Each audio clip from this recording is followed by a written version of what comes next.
our faculty is very conscious about that from time to time a lot of programs are being conducted. They attend the national and international such type of programs. So today's seminar is one of the activity in that series. And with the presence of such a intellectual faculty, such a intellectual resource persons, I hope the all participants will feel enriched while they will be going out this after this event. We will all feel that we are able to have more knowledge, to have more better speaking skills. It will help in honing our speaking skills. I congratulate the department of the college, English department, and their team, and actually Dr. Rajesh for their efforts to organize this event. And I'm once again very, from the core of my heart, thankful to all my resource persons who on the one call, they have agreed to spare their valuable time for this event. I welcome all of you on behalf of this college, and once again, very, very warm welcome to all of you. Thank you. Thank you.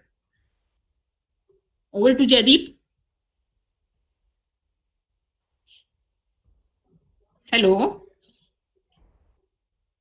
Hello.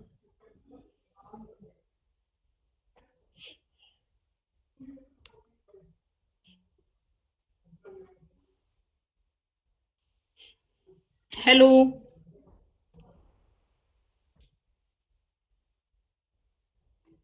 Jaideep? जी ma'am. Hello.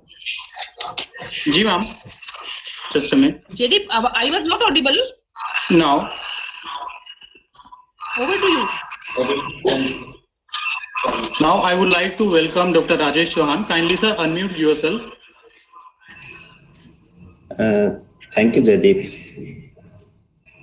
First of all, and I welcome all my guests, Professor Gurup Des, Dr. Hemant Verma ji, and Professor Hana Rajneesh Arora from IFLU Lucknow Campus Center. And I'm here to just introduce the theme of the seminar.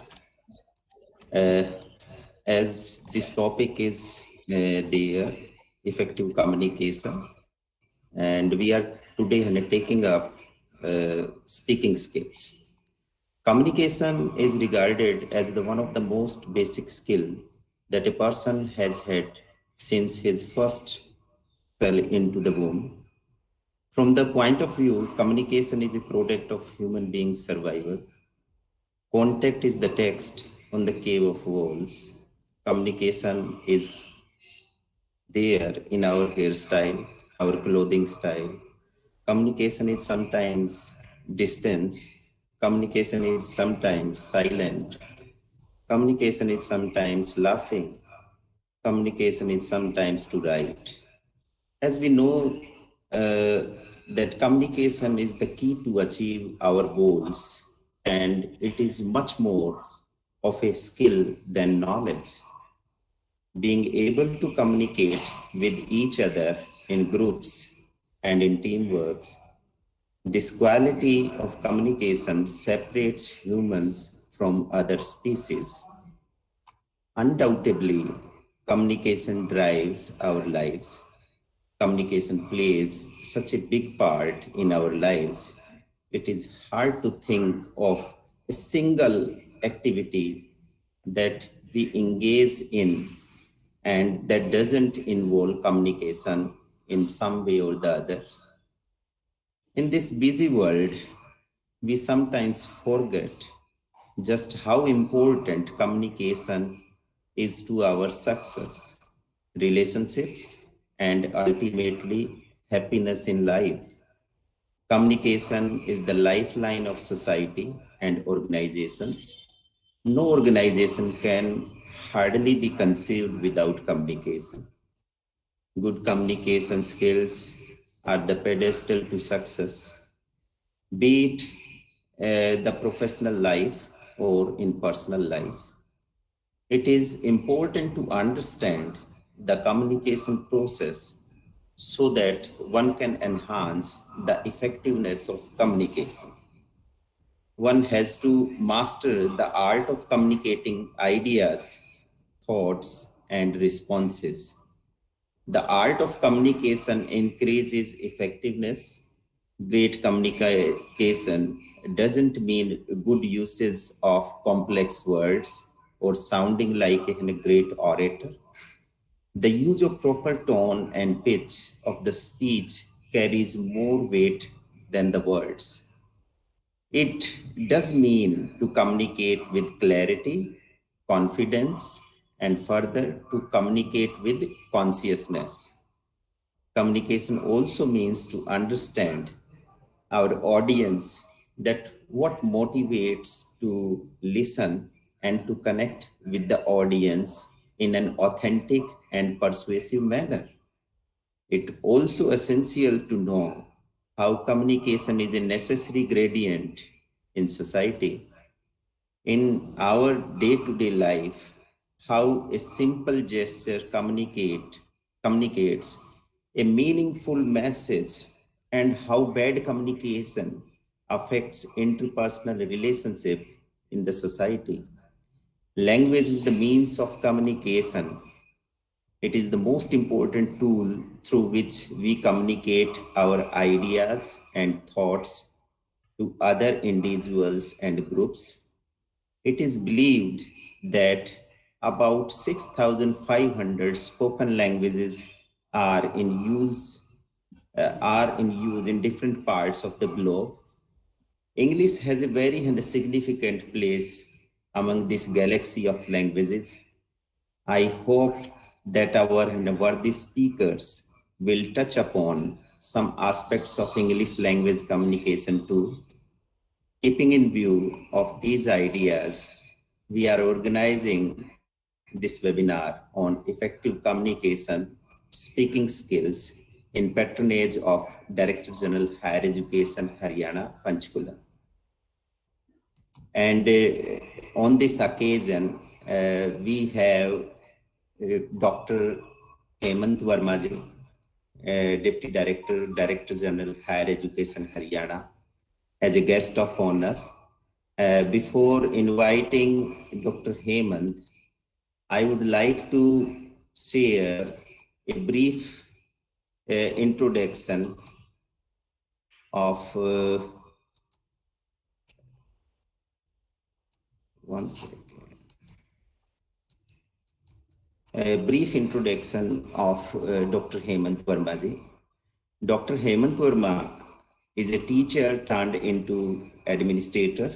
Before he joined education administration, he taught as an associate professor in various government colleges of Haryana for 13 years. During this period, he devised various programs and conferences towards the pedagogy of English, widening the field to generate fresh thinking on purpose strategy. He has authored one book on AIDS and has contributed to various seminars, orientation, and refresher courses as a resource person. Further, he has organized national and international seminars as coordinator. He also organized a 3-week refresher course in English. Dr. Verma has brought his considerable skills and understanding as a teacher to education administration, currently serving as Deputy Director in Higher Education Department, Haryana. Dr. Verma has drafted many important policies, acts, and schemes for the students and teachers during the last 11 years. He is the State Nodal Officer, RUSA.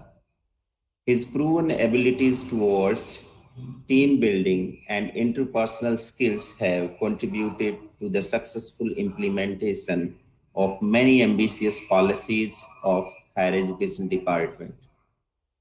During the recent lockdown, due to the pandemic COVID-19, Dr. Hemant Verma initiated and organized an online training program for the principals of Government College of Haryana.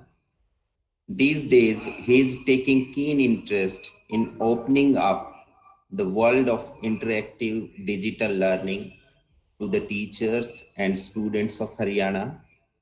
In a short span of 2 months, he has galvanized the state higher education scene with extensive use of shared platforms so that rural students too have acquired ease in negotiating internet applications and are using them to supplement their learning. I welcome you, sir. And besides, everyone knows that Dr. Hemant is a think tank in Higher Education Department of Haryana. I welcome you, sir, Dr. Hemant. If I am audible to you, and I invite Dr. Hemant Verma for his remarks in this webinar. Dr. Hemant. Good morning, everyone. Thank you, Dr. Rajesh. I hope I'm audible to everyone. Yes. Yes, sir. You are absolutely audible. First of all, thank you very much for giving me an invite to attend this kind of a webinar, where I could see stalwarts like Dr. Guru Upesh. I'm seeing you, sir, after 15 years. I attended one refresher course with you at GNDU. Oh, thank you very much for remembering. Yeah, it was in the year 2007, I think, 2007 or 6. Right. So it was a great experience, learning experience to listen to you, to be a part of that refresher course for 21 days. Thank you very much. And again, Professor Rajneesh, we keep in touch regularly, Professor Rajneesh and me. So good to see you, sir, again here in this seminar. And congratulations, Principal Professor Abha Bansal and Professor Rajesh Chauhan for organizing a webinar on such a relevant topic. But I could see the presence is very less in this webinar. So maybe the word couldn't reach to many teachers. Actually, sir, the program is live streaming on YouTube, sir. Okay, right. We are just the stakeholders in this on this screen, and the program is on the YouTube live stream. Okay, that's good. That's good. Actually, I could see only 6 or 7 persons, so that raised my query. So I wish the organizers the very best for this seminar, and I hope that deliberations made here and recommendations which will be given by Professor Guru Upesh and Professor Rajneesh will be of great value, and those recommendations, those suggestions will add value to the subject, because communication is a very relevant topic, especially these days, because our students, especially students of Haryana, they lag behind. Sometimes they lag behind in both the languages. Be it Hindi, English is a very well-known fact that they can't speak English in a very good manner, and they can't write English, they can't speak English. So I listening to some of the suggestions which will be relevant for our teachers, to how to make our students understand English and communicate English in English in a better way. So thank you very much for giving me a chance to be a part of this seminar, and all the best to the organizers. Thank you so much. Thank you, Dr. Verma. Thank you.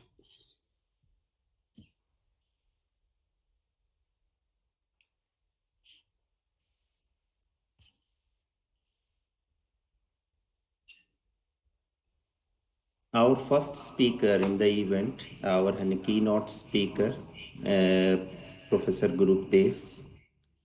Before inviting Professor Guru Upesh, I would like to introduce him with my whole audience.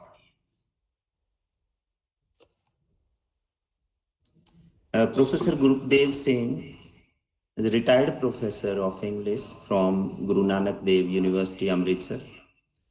He has been Director of Academic Staff College, GNDU, Director All India Services Training Center, GNDU, Director Distance Education, GNDU, Dean Faculty of Languages and member of University Senate and Syndicate.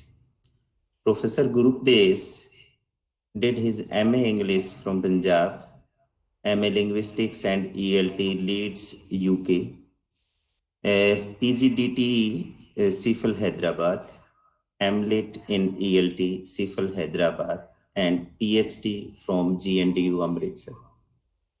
He has written 2 books, 35 research papers, 6 books, book reviews, a number of translation, correspondence course lessons, and a set of 26 books for schools for Orient Black Swan.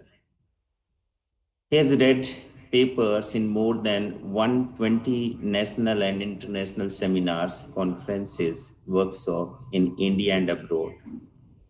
He is one among widely invited speakers. He has been invited in more than 250 talks at universities, professional institutes, colleges, schools, including universities of Punjab, University of Punjabi University, Himachal Pradesh University, University of Jammu, Kurukshetra University, University of Rajasthan, University of Rani Durgavati, University of Bombay, University of Pune, Madras, Delhi, Gorakhpur, and Central Universities of Himachal Pradesh, Central University of Punjab, Central University of Rajasthan, and Central Institute of English and Foreign Languages, Hyderabad and Lucknow. Its special areas of interest are language development studies, discourse studies, critical theory, post-colonial studies, teacher development, and higher education. His long, illustrious 30 years long association with British Council and American Center in their language and other extension programs. He has been consultant with the State Education Board and Orient Black Swan publishers on their textbooks, products, and programs. He is consultant editor of 3 professional journals, academic association with union and several state public service commissions, member of various expert committees of UGC and a dozen national university, chairman board of studies for humanities and communication skills of Punjab Technical University, member several committees of GNDU like 5-year plans, NEC, UGC UP, annual reports, periodic publication, handbooks, etc. He has been awarded British Council Scholarship for 1 year in 1985 for studies of at Leeds, subsequently awarded research visitorship to several British universities in 1990 and 2002. He has also represented as Indian delegate at University Administrator Meet, Southampton, UK in 2002. Besides, he is a life member of 6 professional bodies. I warmly welcome you, sir, in this webinar as a keynote speaker. And now over to Professor Gurupdes Singh. Thank you very much, Rajesh. I think you have made my introduction longer than my talk. Thank you anyway.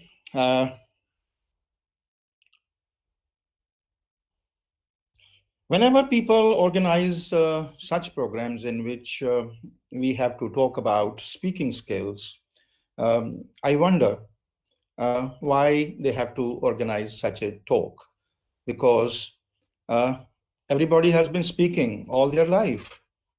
So where is the need for relearning it? But I guess there was something that Rajesh referred to in his initial words, people can communicate sometimes at ordinary levels, but if you are going higher up in society or in professions or in other places, then probably we need to learn a few more skills. I'll be switching on to the PowerPoint presentation soon. So I think you probably will not see me much, but you can see the presentations. I'll switch to that now.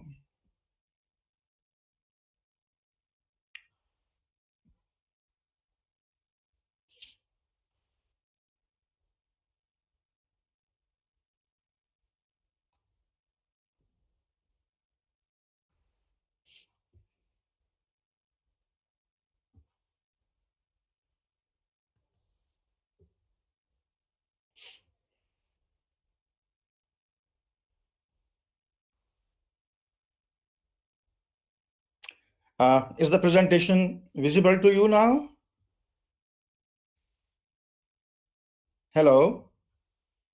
Sorry, sir, it's not visible right now, although you are presenting to everyone, but your presentation is not visible. Okay, let me see once again.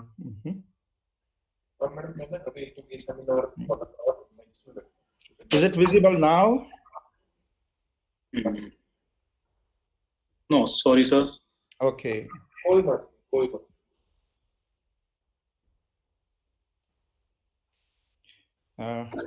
Let me go back to this.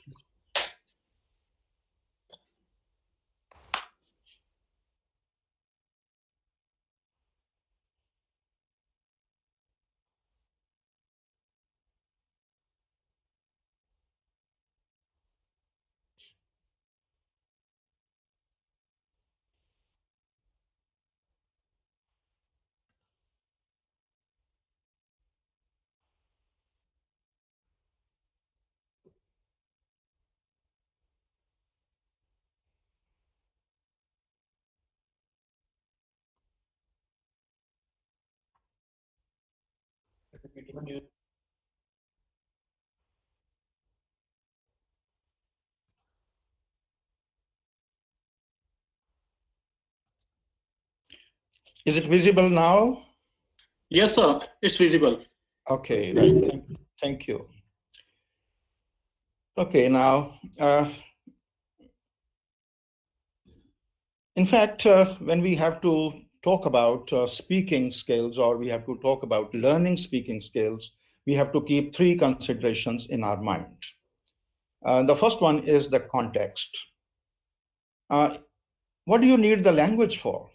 Do you need the language for day-to-day communication? I think most of the people in their native language, Hindi or Punjabi, can speak very well. But I think if at all we talk about day-to-day language and communication, then I think the only language that we have to consider is English, because English is not our day-to-day language, but we have to sometimes speak about it. And most of the time nowadays, at least in India, people are migrating to other countries where there is so much of English. So people have to learn to communicate with them. So even day-to-day communication in English is something that we need to learn. The other is professional. There is no need to tell me that in this country, at least if you want to go high in your professions or in any occupation, you would like to touch new heights, I think you have to have a good command over English language. English is the working language of this country, is the I don't want to use the technical term, but it's the language in which people work and grow and interact with the rest of the communities. And the third is power. Now, people sometimes learn speaking because they would like to get into power positions. Power can be even political leaders when they get into power because of their speaking skills. They can address a large audience and they can convince them, they can probably persuade them about something. That's how they get into power. But when we are talking about English, for example, in English, you have to do a lot of learning. English is the language for learning, and you can learn You can acquire knowledge, and knowledge is power. If you are trying to get into higher authority, then you must have good command over this language, because if you're trying to become an IS officer or some kind of an CEO or manager at the higher level, you have to have good command over this language. That gives you a power position. The second thing that you need to consider when you are talking about speaking skills in English is the levels. If you are trying to communicate at the regional level, regional means that you are probably communicating with people in Haryana only, or in Punjab only, or neighboring areas, then I think you can continue with one particular kind of speech that you have. But if you are trying to, at least in this country, try to reach at the national level, then you have to have some kind of a different English. Because in India, we have got more than 25 states, and we have got more than 30 or 40 languages, and each language has its own impact on learning English. Every part of the world, every part of the country has different accents, different ways of pronouncing certain words or certain sentences. So we have to have some kind of a standard English, an English which is standard and which is probably understood all over the country. This is something that we have to learn.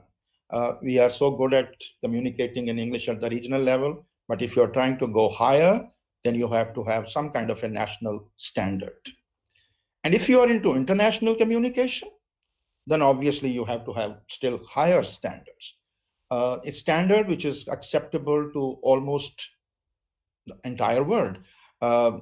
We used to have very different words, BBC English, King's English, Queen's English, but of course nowadays those things are not actually appropriate, because there are about dozens of countries where English is spoken as a national language, and people have got different kinds of accents. But in the process, we have been able to develop something called an international English, which is, again, something that we need to learn. We will be slowly talking about it more as I go further into this talk. How can you actually acquire national or international standards of speech in English? And the things which are actually important, standards, what kind of standards are required? One is called fluency. Fluency is not something that you speak very fast. It's not to be misunderstood with this. Fluency is when you are able to speak in the most natural way.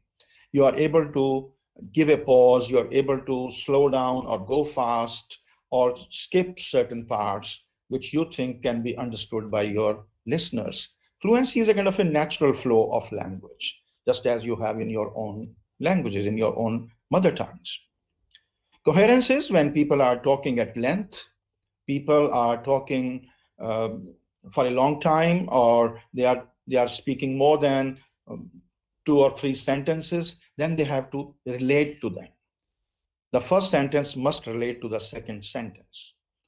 I mean, for example, if you say a man was walking with a dog, the dog had a bone in his mouth. Now you know which dog is this.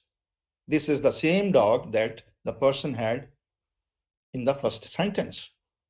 So this is a connection. The is a connection between the dog in the second sentence and the dog in the first sentence. You cannot say a man was walking with a dog and he had egg and omelette for his breakfast. He had egg and omelette for his breakfast. Now you can see that it doesn't make any connection with the first sentence. So if you are talking or speaking in a language which doesn't connect with each other, each sentence or each part of the speech is not connected with the rest, then I think people do not understand you very well. They probably will think, I don't know what he's saying about, what he's talking about. Clarity is when you are speaking clearly and rationally and logically, and you are able to reach out to the other person. Your statements are not vague.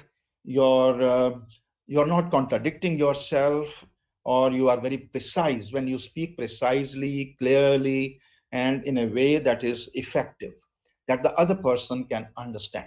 That is what we mean by clarity. There are a number of things. These are higher level skills, you know. In our own language, we are able to do this much easily. But when it comes to learning another language, English, for example, then we have to, you know, acquire it. We have to especially learn to become a clear speaker of English language. Am I clear? Am I audible so far? Hello? Yes, sir, you are audible. All right, okay. I'll go to the next one. Now, if you want to be an efficient, a competent speaker of a language, then I think you have to have 3 different kinds of abilities. Now, first of all, it's language competence. You should be very proficient in the use of your language. If you're using English, for example, you should be very good in pronouncing this language, or your pronunciation should be understood by other people. You cannot speak a pronunciation or use a pronunciation which is not understood by others. This is something which is very important, at least for Indian speakers. As I told you, Indian speakers are influenced by a large number of other languages. Therefore, their pronunciation gets affected. We have to reach to a level where we are understood at the international or national level. So we have to acquire the pronunciation of the new language.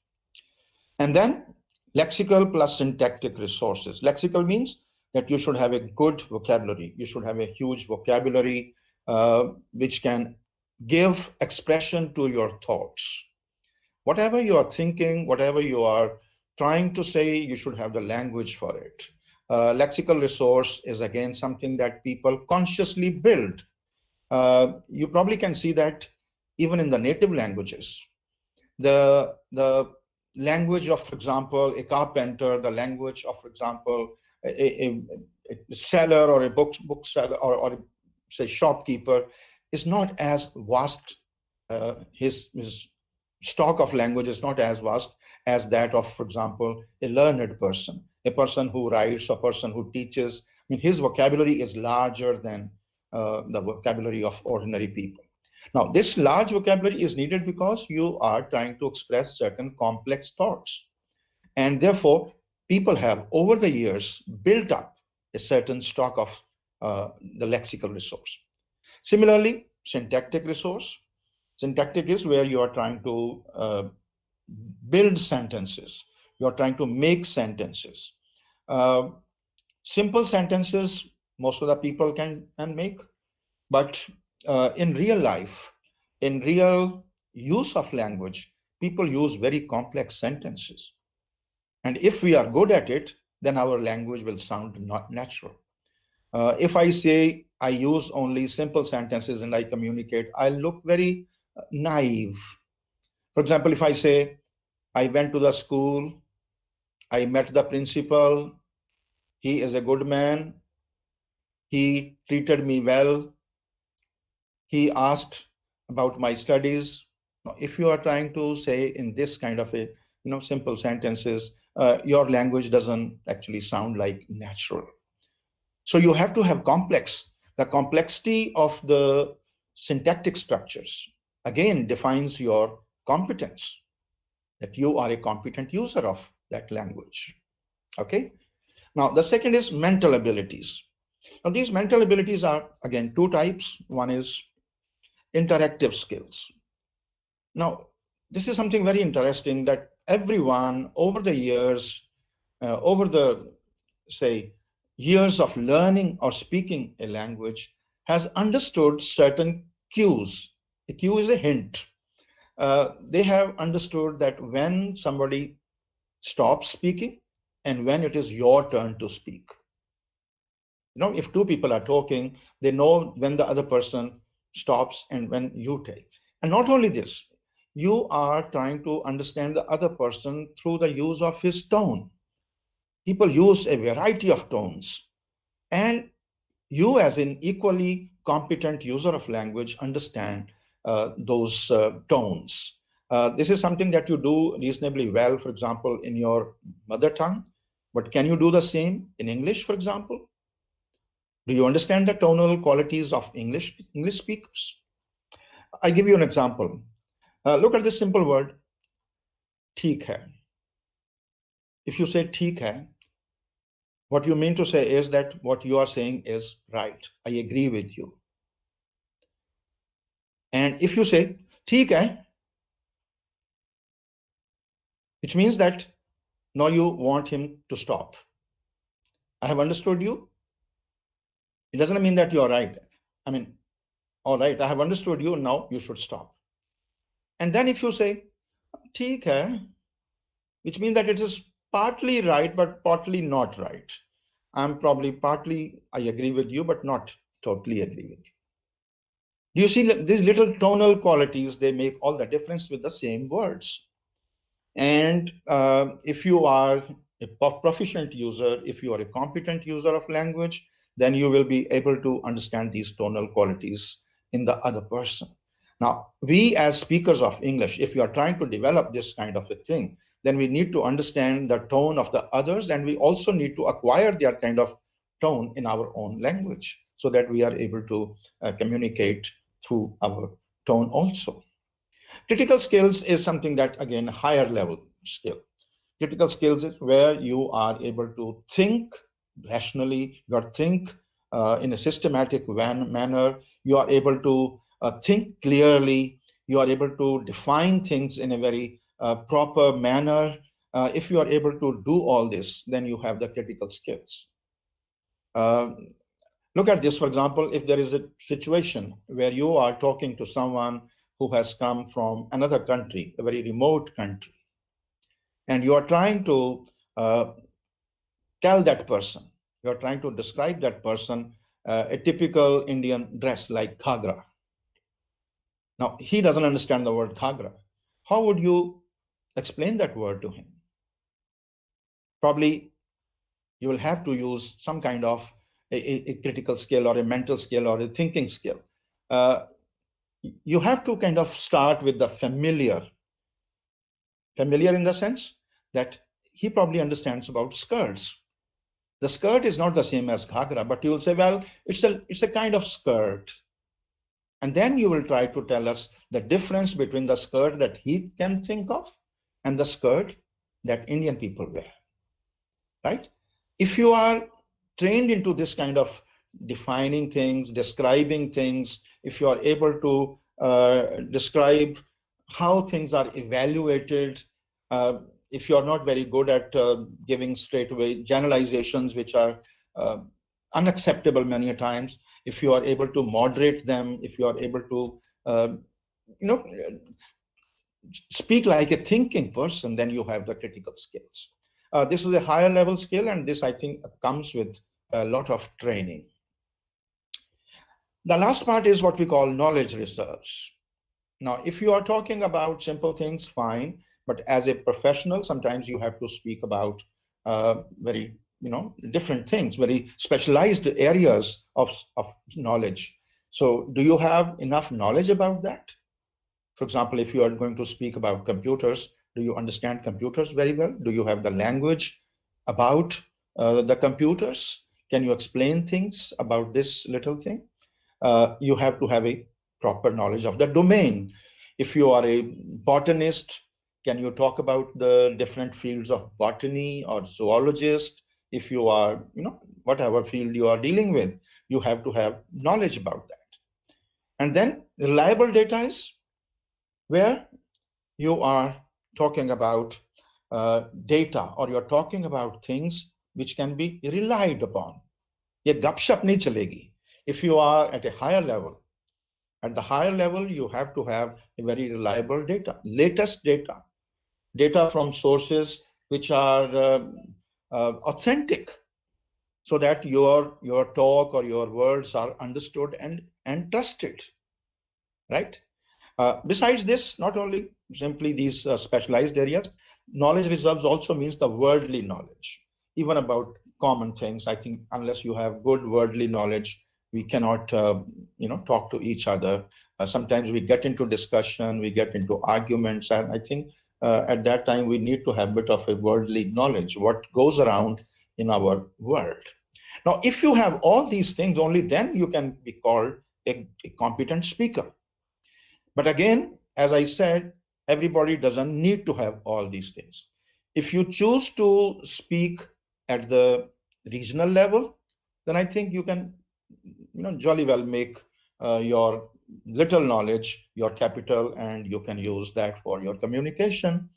But if you're trying to reach at the national level, then you have to understand things about other people, other areas, other, say geographies, about other ways of life. Only then you can communicate with them.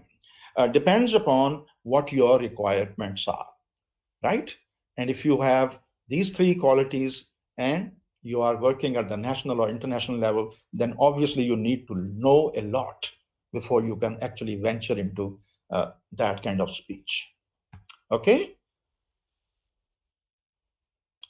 Now, what are the problems that people usually face? And this is about learning English language or learning any language for that matter.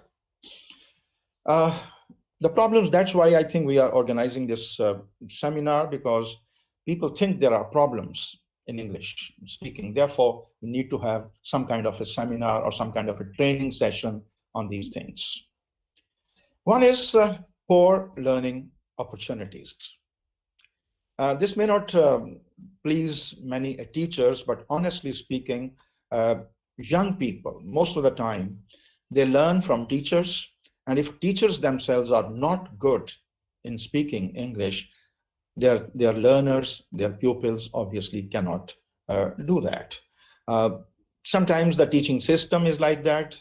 Teaching system means that you are oriented so much towards examination.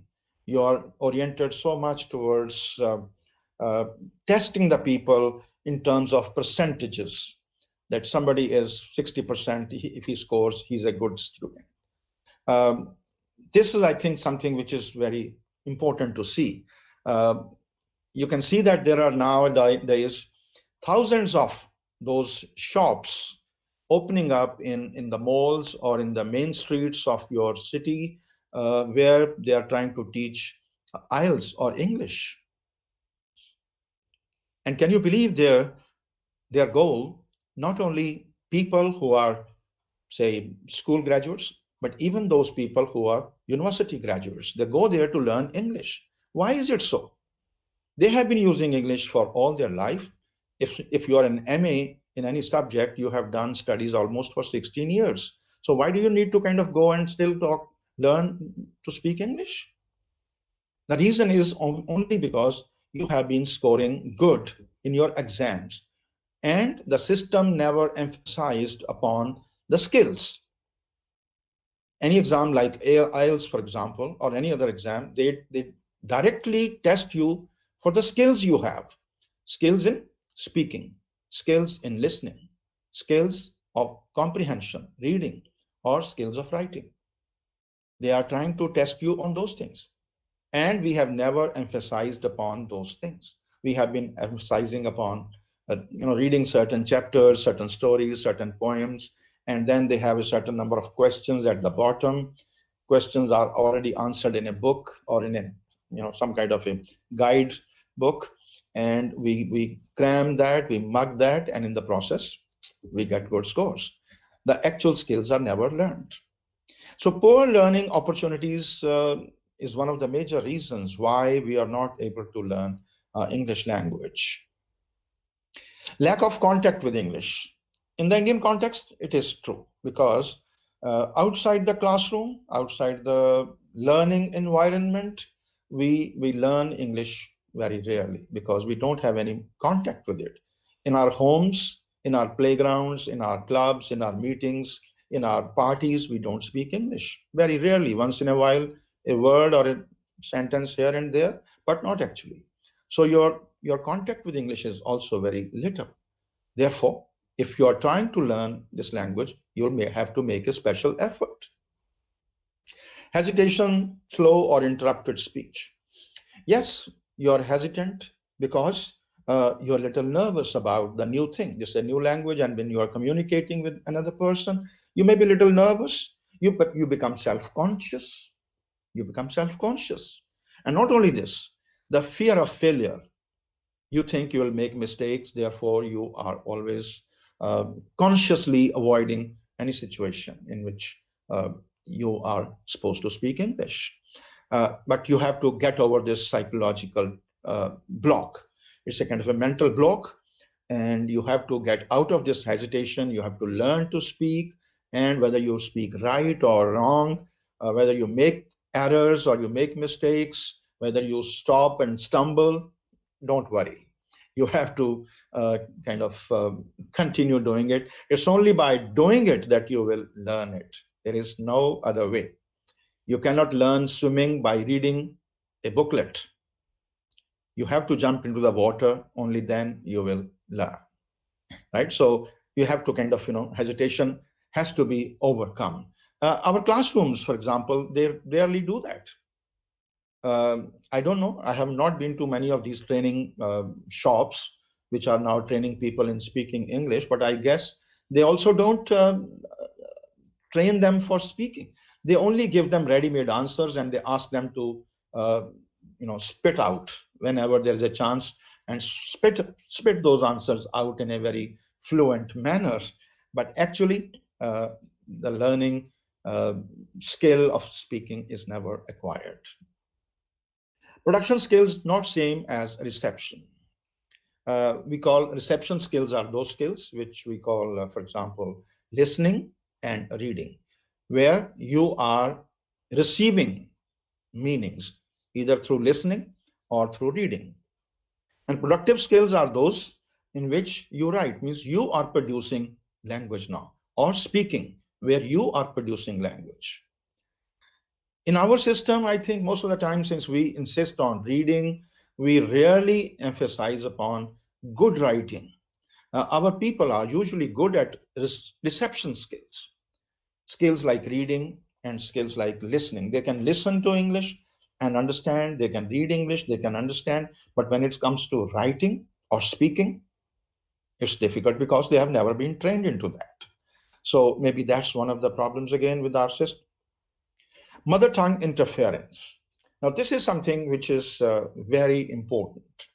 It's important in the sense like, when people are learning another language like English, they are trying to generalize things on the basis of rules they have in their language.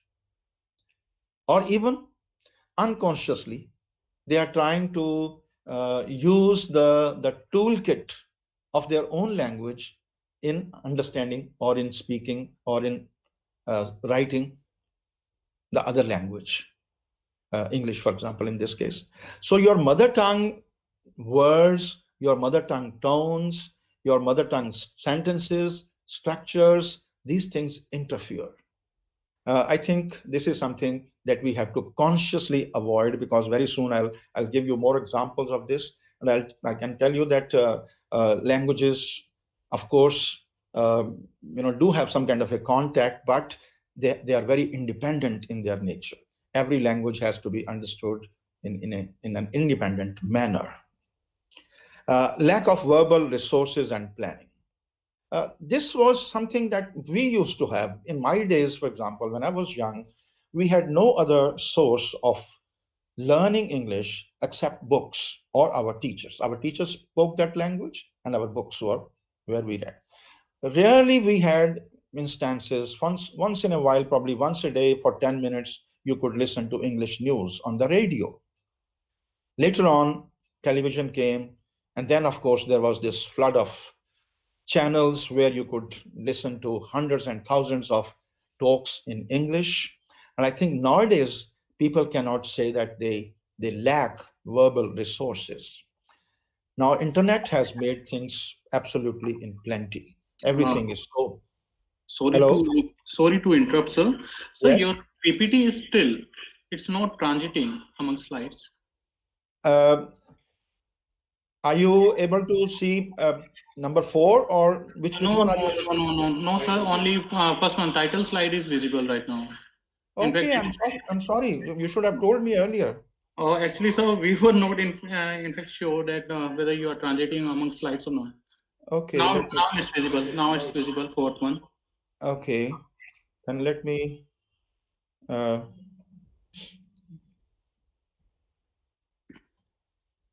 okay, this is, yeah, and From are bottom you of able it, to, you may is it visible now?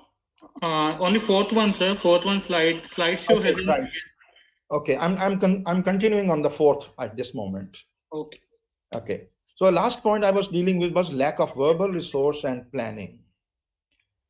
Okay, and we were talking about the lack of resources where people can, see or use the native language or the way English is, for example, used in real world. And nowadays, this thing is absolutely out of the way because there are so many resources available. You have got hundreds of programs on television where you can listen to good English. There are equally hundreds and thousands of such opportunities on the internet where you can listen to good English. You cannot have any excuse of not getting in touch with the right kind of language. The only thing is that your choice. What is it that you choose? Do you choose an Indian source or do you choose an international source? What kind of English would you like to listen to? And of course, acquire. When you listen to good English, then you also learn to speak that kind of. You have to plan it yourself. Lack of verbal resources and planning is not much of an issue. Of course, planning is an issue because you have to now learn things on your own. You plan what kind of programs shall I listen on the television or on internet, and then how shall I plan it? If my plan is to learn on my own, you can do that. Most of the people nowadays learn by themselves, listening to good resources. And I think those of you who are trying to learn to speak in an interview or to the people or to the public, I think they should go back to internet where they have hundreds of examples. TED Talks is very, very popular source. People can go to this TED Talks website and they can listen to hundreds of talks which are stored there. You can choose the story that you would like to listen to. If you're interested in listening to films or if you're trying to listen about any particular area or sports, anything can teach you English language, but you have to choose your own source, right? Okay. Now, here is something that I'll spend some time now on English speech, because English pronunciation is something that, are you able to see Yes, slide sir. number? Yes, sir. Yes, sir. Fifth one is Slide visible. now? Okay. Okay. Now,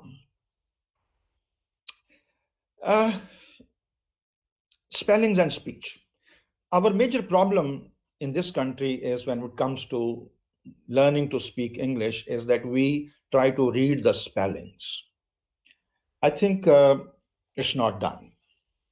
It's not done because you have to understand as learners that spellings and speech, the writing system and the speaking system of a language, they develop independently.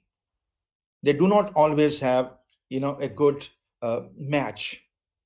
Rarely. I have given you here examples of the language, Welsh language. You can see here such a long list of letters, but then it's only pronounced as Gary. You can see how many superfluous letters.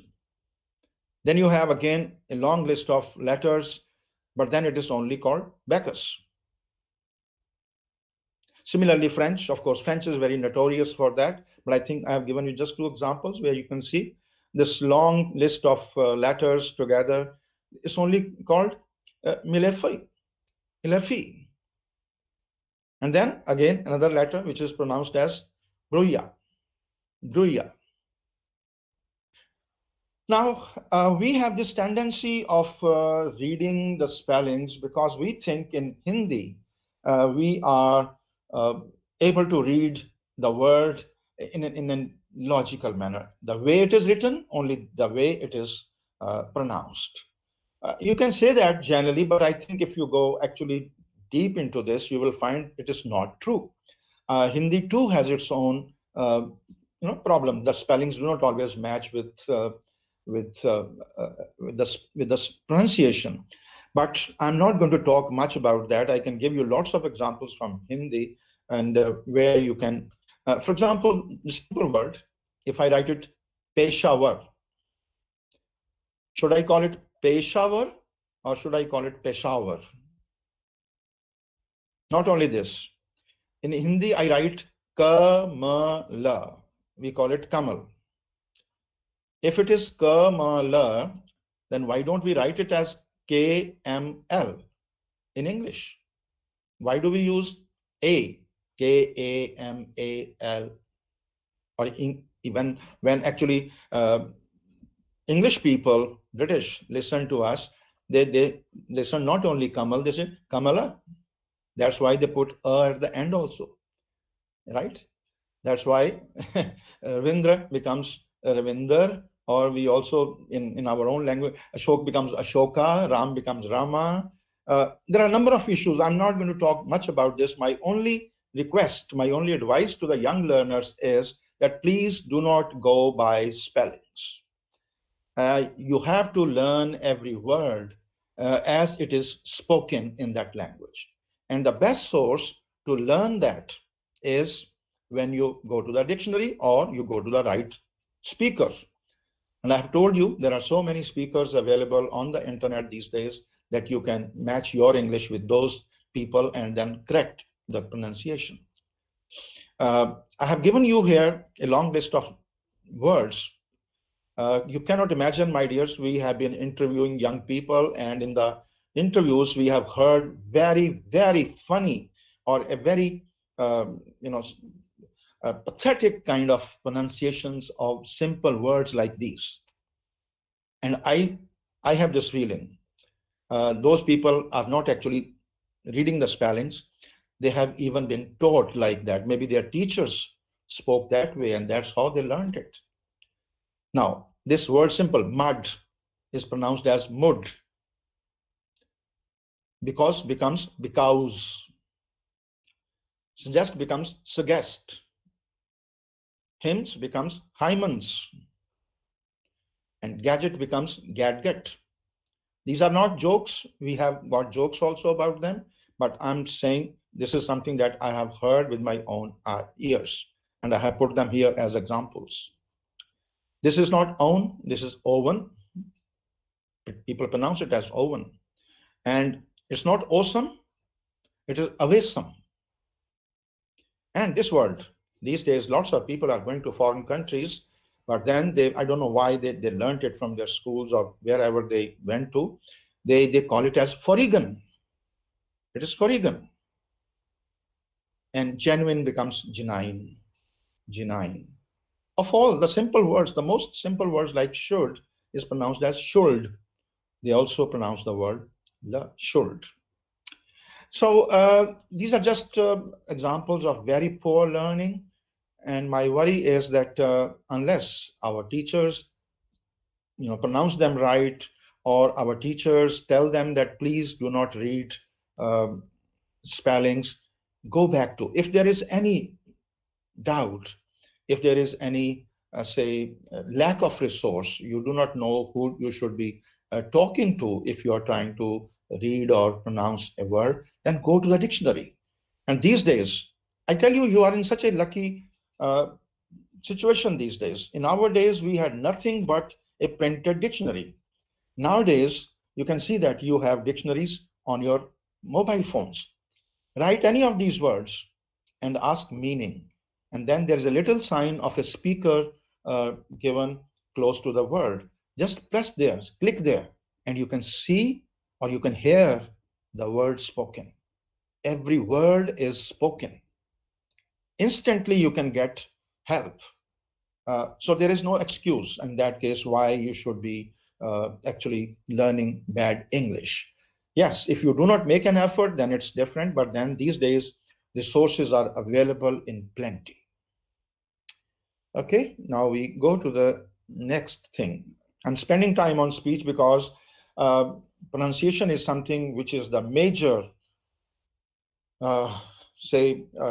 block in our communication with the rest of the world.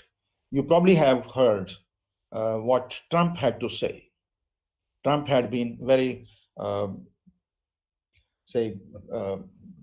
self-possessed about his own English or about the American English. So anybody who spoke different language or different accent, he used to ridicule those people. And he ridiculed Indian people because they were not able to communicate with him. They were not able to speak the language that is understood internationally.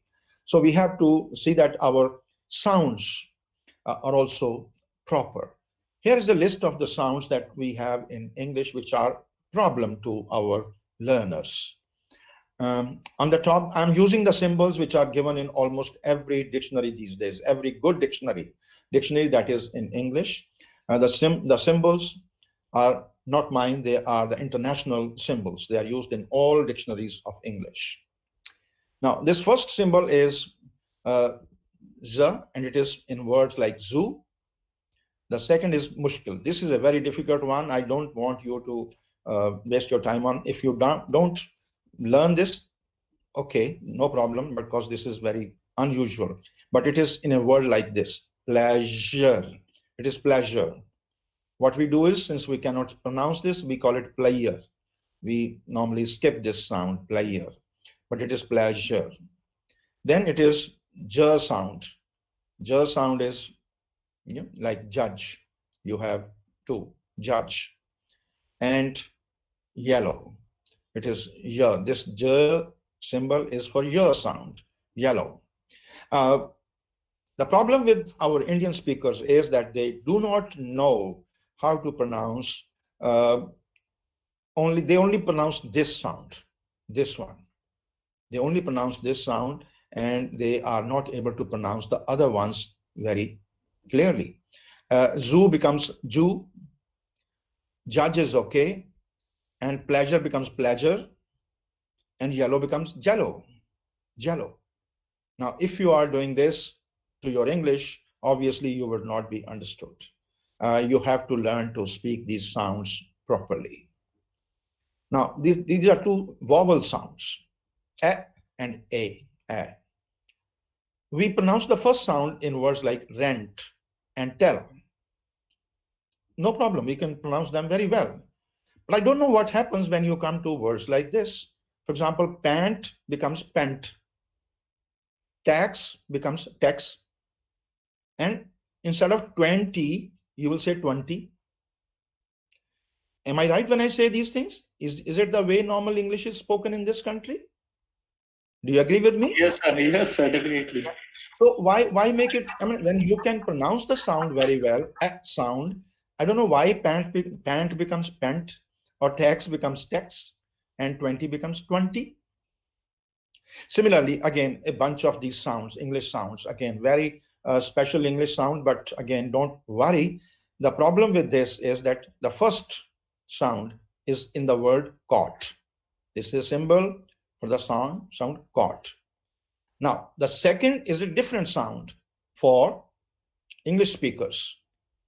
But Indians, caught and caught, we speak the same way. The first and the second one, we speak the same way. The first in English actually is caught. The second is caught. He caught hold of him. He caught the ball, right? And then coat. This is the third sound, coat. Coat is no problem. We are able to pronounce it slightly differently, but we are understood. So coat, you can continue with. Cart is no problem. Cart is the last sound, ah sound. This is cart. So cart is no problem. But in many, many other words where we have this sound, this particular sound, we replace it. Since we do not speak it, we replace it either with this, the first one, or the last one. For example, this word It's not salt as we say it, salt. It is salt. This is not, some people call it cause, some people call it cause, but actually it is cause. Some people call it cause, some people call it cause, but the actual is cause. It's very close to this one. Again, I'm not teaching you the actual sounds here. I'm just trying to bring you the difficulties. And if you are not able to distinguish between these sounds, you would be misunderstood many a times. So the best thing is, again, go back to the dictionary or go back to a good speaker, see the difference and try to learn those differences. Now, again, this is a simple sound, I, the next one. And I don't know, everybody is able to speak this very well. But again, when it comes to speaking words in English, we are also, not only here in English, also in Hindi and Punjabi, I don't know why, change them. Time becomes tam, cycle becomes cycle, and light becomes lat. I don't know why. Now, if you are trying to be a good speaker, if you're trying to learn at the national level, you've got to speak it as light, as cycle, as time. Now, this sound is very interesting. Though Hindi has a very good way of telling that how consonants can occur together when they put half the consonant. For example, Ratan, they can say the and then half the na, or chakra ka is immediately followed by ra. They put the ra at the bottom.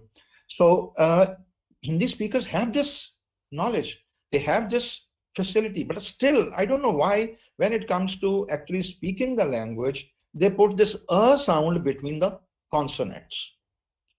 School becomes school, plate becomes palate, perlate, and battle, tal, instead of saying battle, but turn le, and no, but tal, and submit.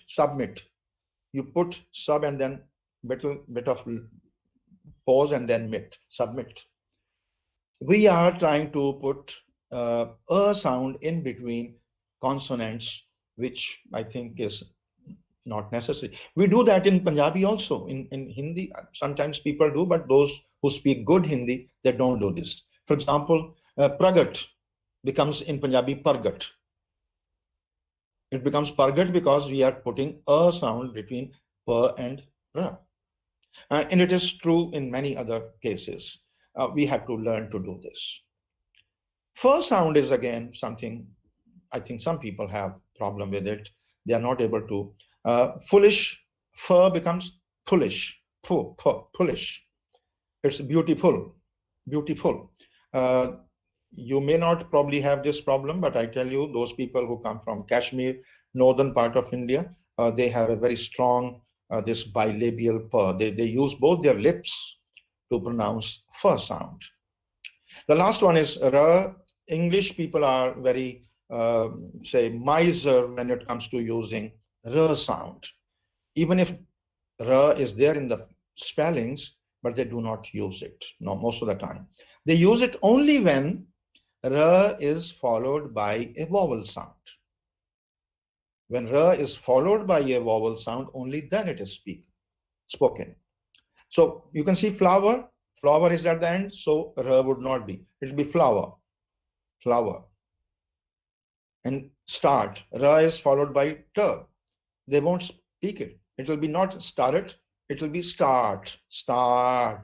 And the last one is where you have a vowel at the after the letter ra. So that is pronounced. Now it is pretty. Now ra will be pronounced pretty.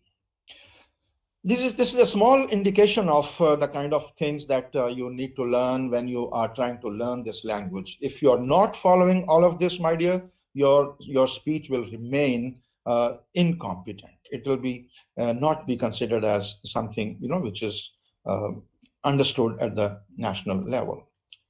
The other important thing is this. Stress is very important in English. We have a very I don't know where we learn this, maybe schools or maybe from spelling, reading, or I have no idea where people get this. But most of the words we are pronouncing not rightly because we are putting stress on the wrong part of the word. Look at the first word. It is agent. Agent is what we say. We are underlined part is where we normally stress. And that apostrophe tells where we need to stress. It's agent. It's not agent.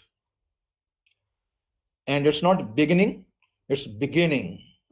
Beginning. Everybody nowadays on televisions hear the word celebrity. Now, celebrity is not the way it is pronounced, my dear. That's why I'm saying you should go to the right resource. Listen to the right people. Don't listen to people who are themselves half trained in this language, so don't follow them. It is celebrity. It's not celebrity, it's celebrity, right? And then we say subject. Subject is what we normally say. But when it's noun, the noun is pronounced as subject. Subject. You know, when I am talking about stress, what I'm talking about is that part where you have the stress is pronounced more prominently, more loudly, more clearly. And the rest of the part becomes weak. The rest of the part is not very strongly spoken. You can subdue that part. You can suppress that kind of a sound. So everybody says comedy. Comedy, it's not comedy, it's comedy. Comedy. Comedy is, you can, slow down. You can even suppress the sound. Calm is more important. Similarly, sentence, we normally say sentence. It is not sentence, it is sentence. And when you say sen strongly, then the last part becomes very weak. You can call it tins, sentence, tins. You can pronounce that. You are heard or understood by the stressed part. This word, very, very important. Most of the people call it management. Management. If you say it as management, you will be heard as speaking arrangement. Management will be heard as arrangement because stress is on the second. Whereas this word is pronounced as management. Management.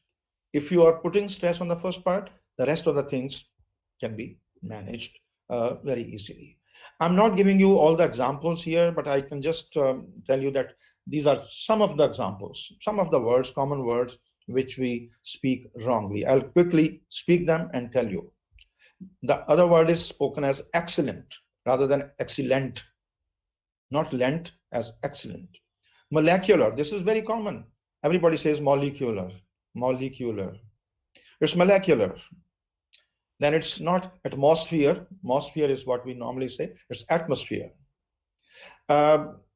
You can continue with this if you are dealing with regional people. If you don't aim to go to the national or international level, you can continue with it because your people here can understand you. But other people may not be as tolerant as local people are. The other person, if you are speaking a different kind of language or words, they may switch off. They may not listen to you. They may give up on you, right? This is again very common. Executive is what we normally say. Executive. It's executive. Executive. And it's again, panorama is what normally people say. It's panorama. It's panorama. This is not engineer. Engineer. It is engineer. Engineer. And it's not cigarette. It's a cigarette. Rat is where the stress is. Inferiority. The word is inferiority. Inferiority nahi hai. And then it's not economy. Most of the people I have heard is economy. It's economy. This is again a word which is usually spoken wrong. Adolescent is what most people say. It is adolescent. Adolescent. Look at this. When I say adolescent, the first part becomes very weak. Instead of saying adolescent, I'll say adolescent. And then it's not emergency, it's emergency. Emergency. English language is also one of the important features, and this feature is shifting stress. Once you have learned where the stress is on a word, that doesn't mean it will stay there. This is making your life more difficult. When you're learning English, then you have to learn the way English is spoken. You have no right to ask, why is it so? People can ask similar questions about your language. Why is it so? You may not have an answer then. So the stress shifts in English. I have given you the same word in different forms, but look at the way stress changes. It's academe, and then academy, it's academy, then it's academic. This is the word which most of the people pronounce as academic. It's not academic, it's academic. And then academician, academician. Similarly, it's photograph, then photography, it's photography, and then photographic, graphic. Zoo, and then zoology, zoology, and then zoological, zoological, right? I have given you these few examples just to tell you that English behaves in a slightly different way, and you have to learn it. There is no other way. If you are trying to relearn this language, if you're trying to learn speaking at a certain level, at a higher level, then you have to have these things. These things will give you some kind of a fluency also. I talked about fluency. You must see that when you are pronouncing one part of the word strongly, the other parts become weak, then obviously you will be speaking little faster, because you're not spending the same amount of time on other parts of the word. This becomes very strong or very obvious in, say, phrases or in sentences. Look at this. Part of the dialogue. There are 4 words. But when you are actually speaking, you do not give any stress on of or the. You will only speak the strong parts, part of the dialogue, part of the dialogue, part of the dialogue. I speak part and I speak dialogue.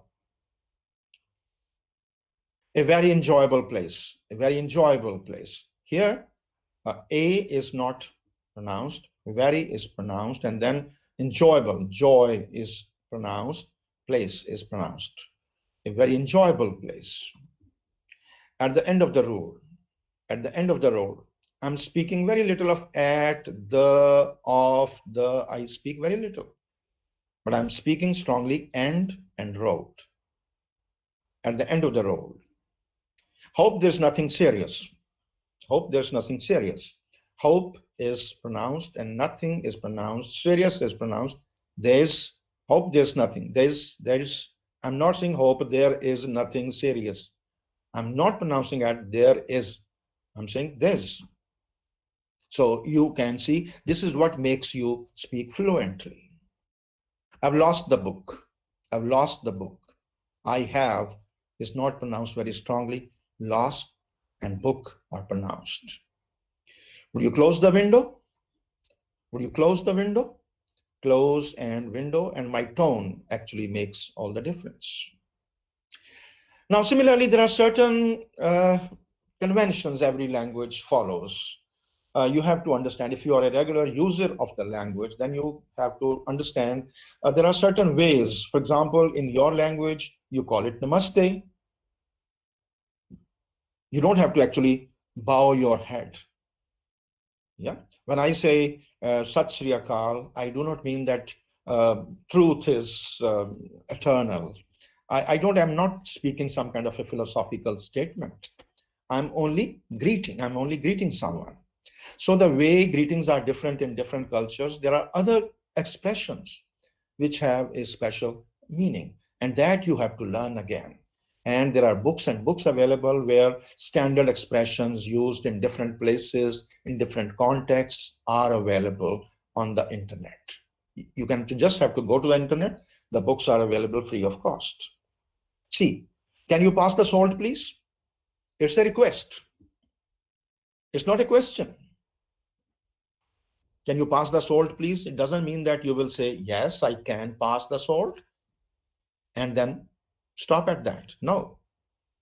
Nobody is asking you a question, it's a request. So you can see in English, people make requests with the help of interrogative sentences.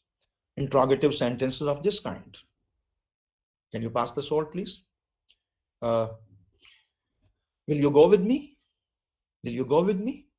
Is actually a request that you should go with me. Thank you. Just as आपने अभी देखा था कि मैंने ठीक की example दी थी, ठीक है. ठीक है का मतलब ये भी हो सकता है कि आप चुप करो, बहुत मैंने सुन लिया. Thank you also can mean to stop. When I say thank you, I mean that I have heard enough of you and now you can stop.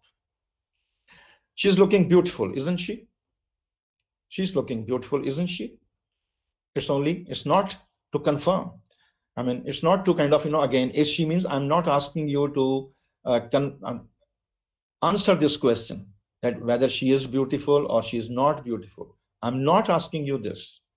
I simply say she is beautiful and you have to confirm it. And I don't even want you to say, yes, she is. No, it's not necessary. I'm using this word, isn't she, to confirm what I'm saying in the first part. Let's talk about where you live.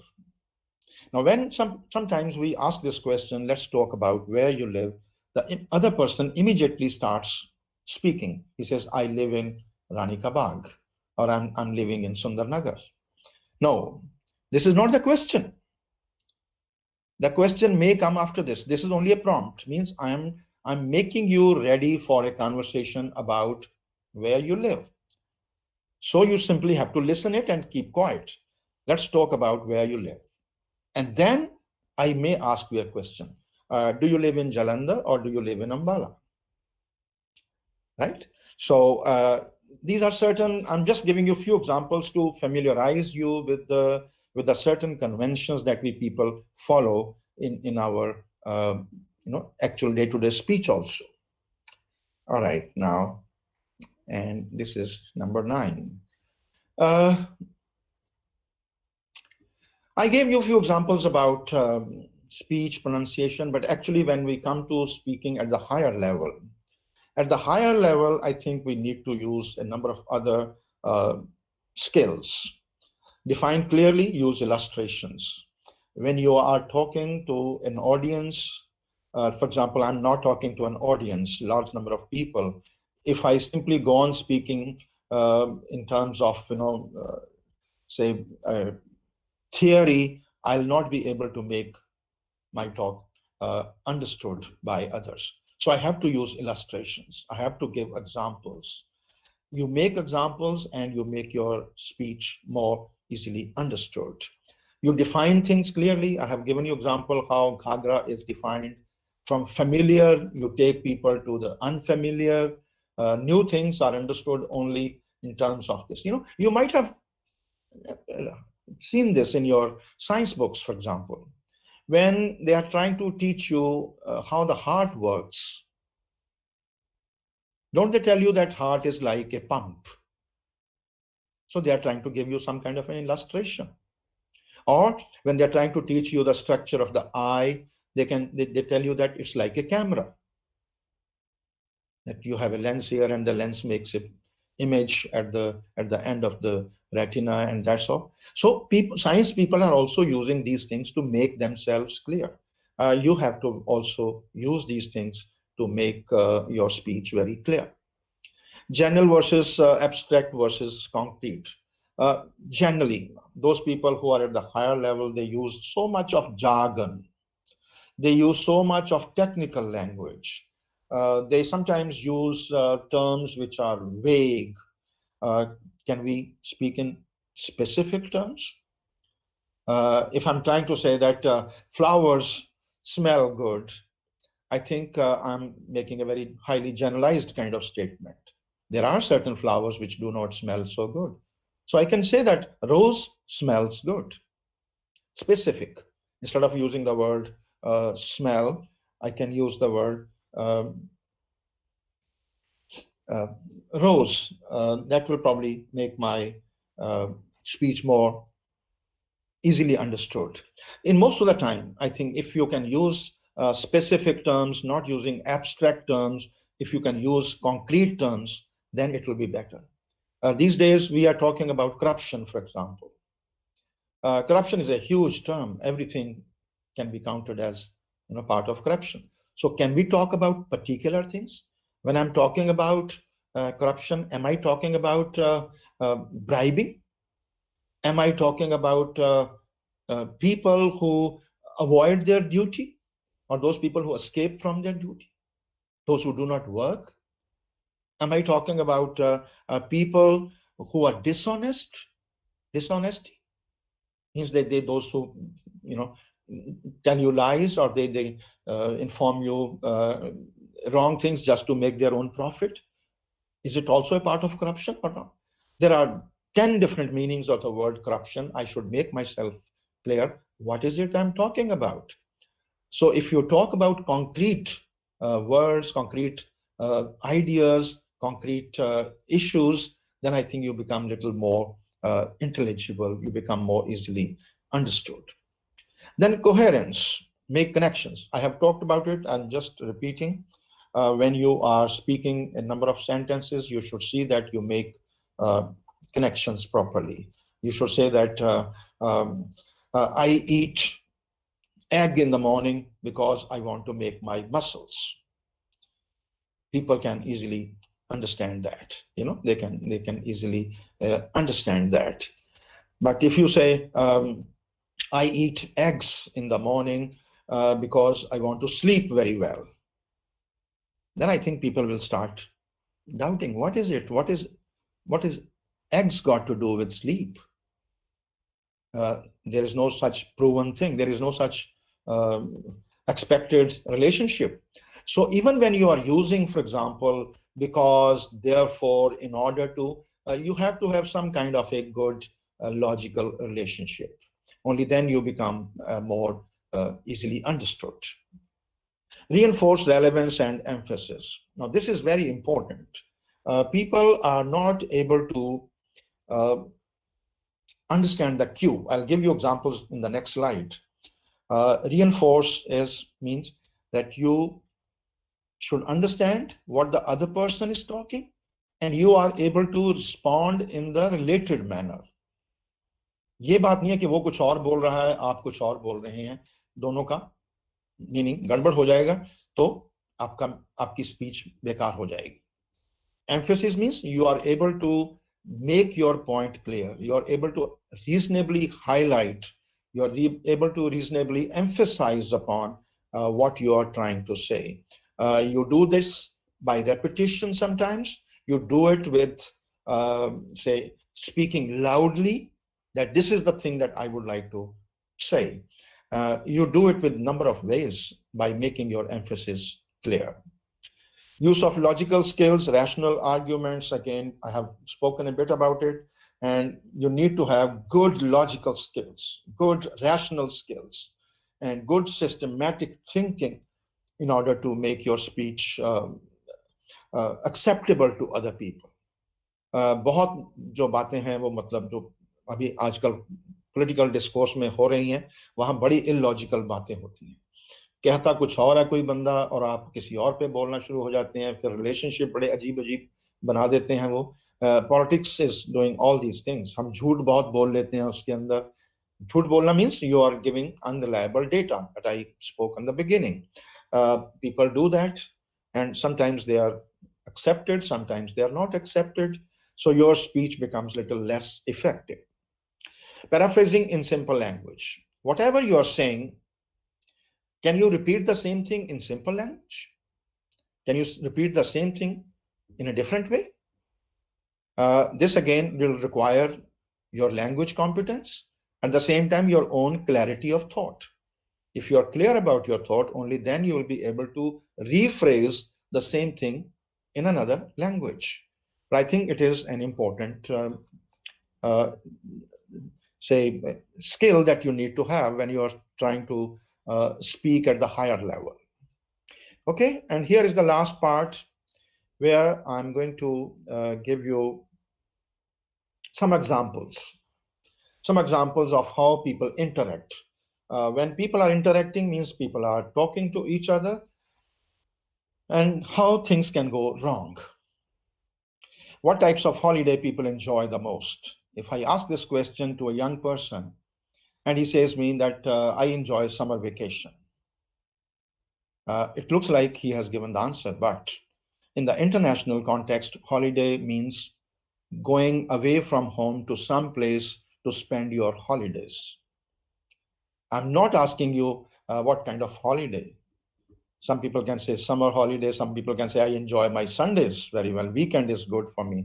No, the here answer is where do you like to go when you have a holiday, right? So the word holiday in the international context is not understood. You may have slightly, missed the point. The second is, do parents allow their children to watch too much television? If I ask this, and immediately the person answers, no, parents should not allow their children to watch too much television. It can affect their eyes. It's not good for their health. Is that what I asked? Look at this. Is that what I asked? My question is, do parents allow their children to watch too much television? I'm not asking you to immediately start advising me or any other. I'm asking, do parents do this? You have to understand this question. So when I say, do parents allow their children, means you can say, well, some parents do, some parents may not do, but some parents who do this, they probably do it because they want their children to stay busy with something so that they can do their own work. This is the kind of answer which is required here, not the answer about whether it's good or bad. Can you describe a bus journey that you remember? I'm giving you all these examples from real experience because sometimes we interview young people and they sometimes go wrong in their answers.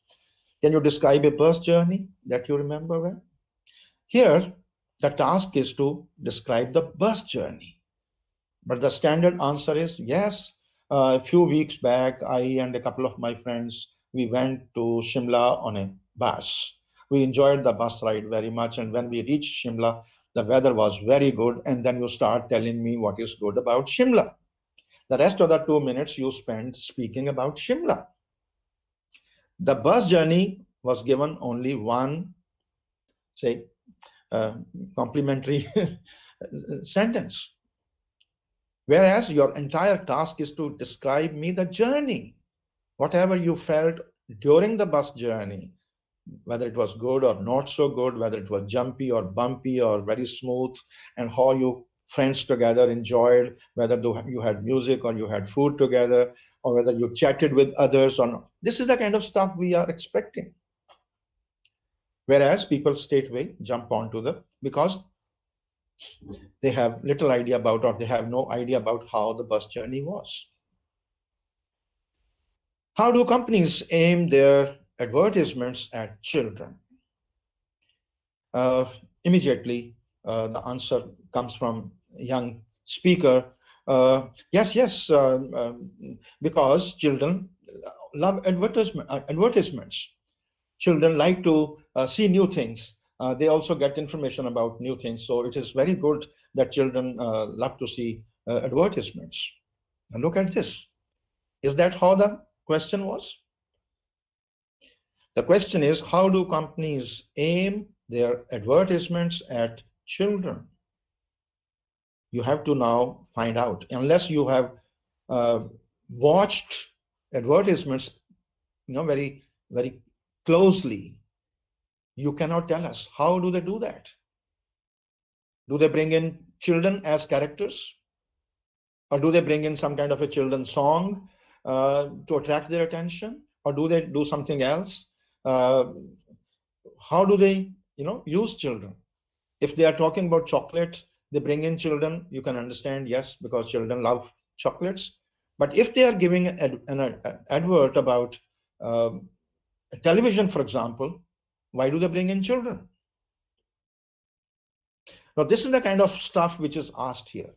Now, as I said in the earlier pages, that you have to have a good worldly knowledge. Now, if you do not have knowledge about these little things, if you have never watched advertisements closely, if you do not know how the mind of the advertisers work, you cannot answer this question. You have to have good knowledge to answer this question. Similarly, why do you think giving a talk to children is difficult? Normally, the answer is, no, it's not difficult at all. They deny this. It's very easy to talk to children because children are very loving and they're very affectionate and they listen to you very. No, this is not an expected answer.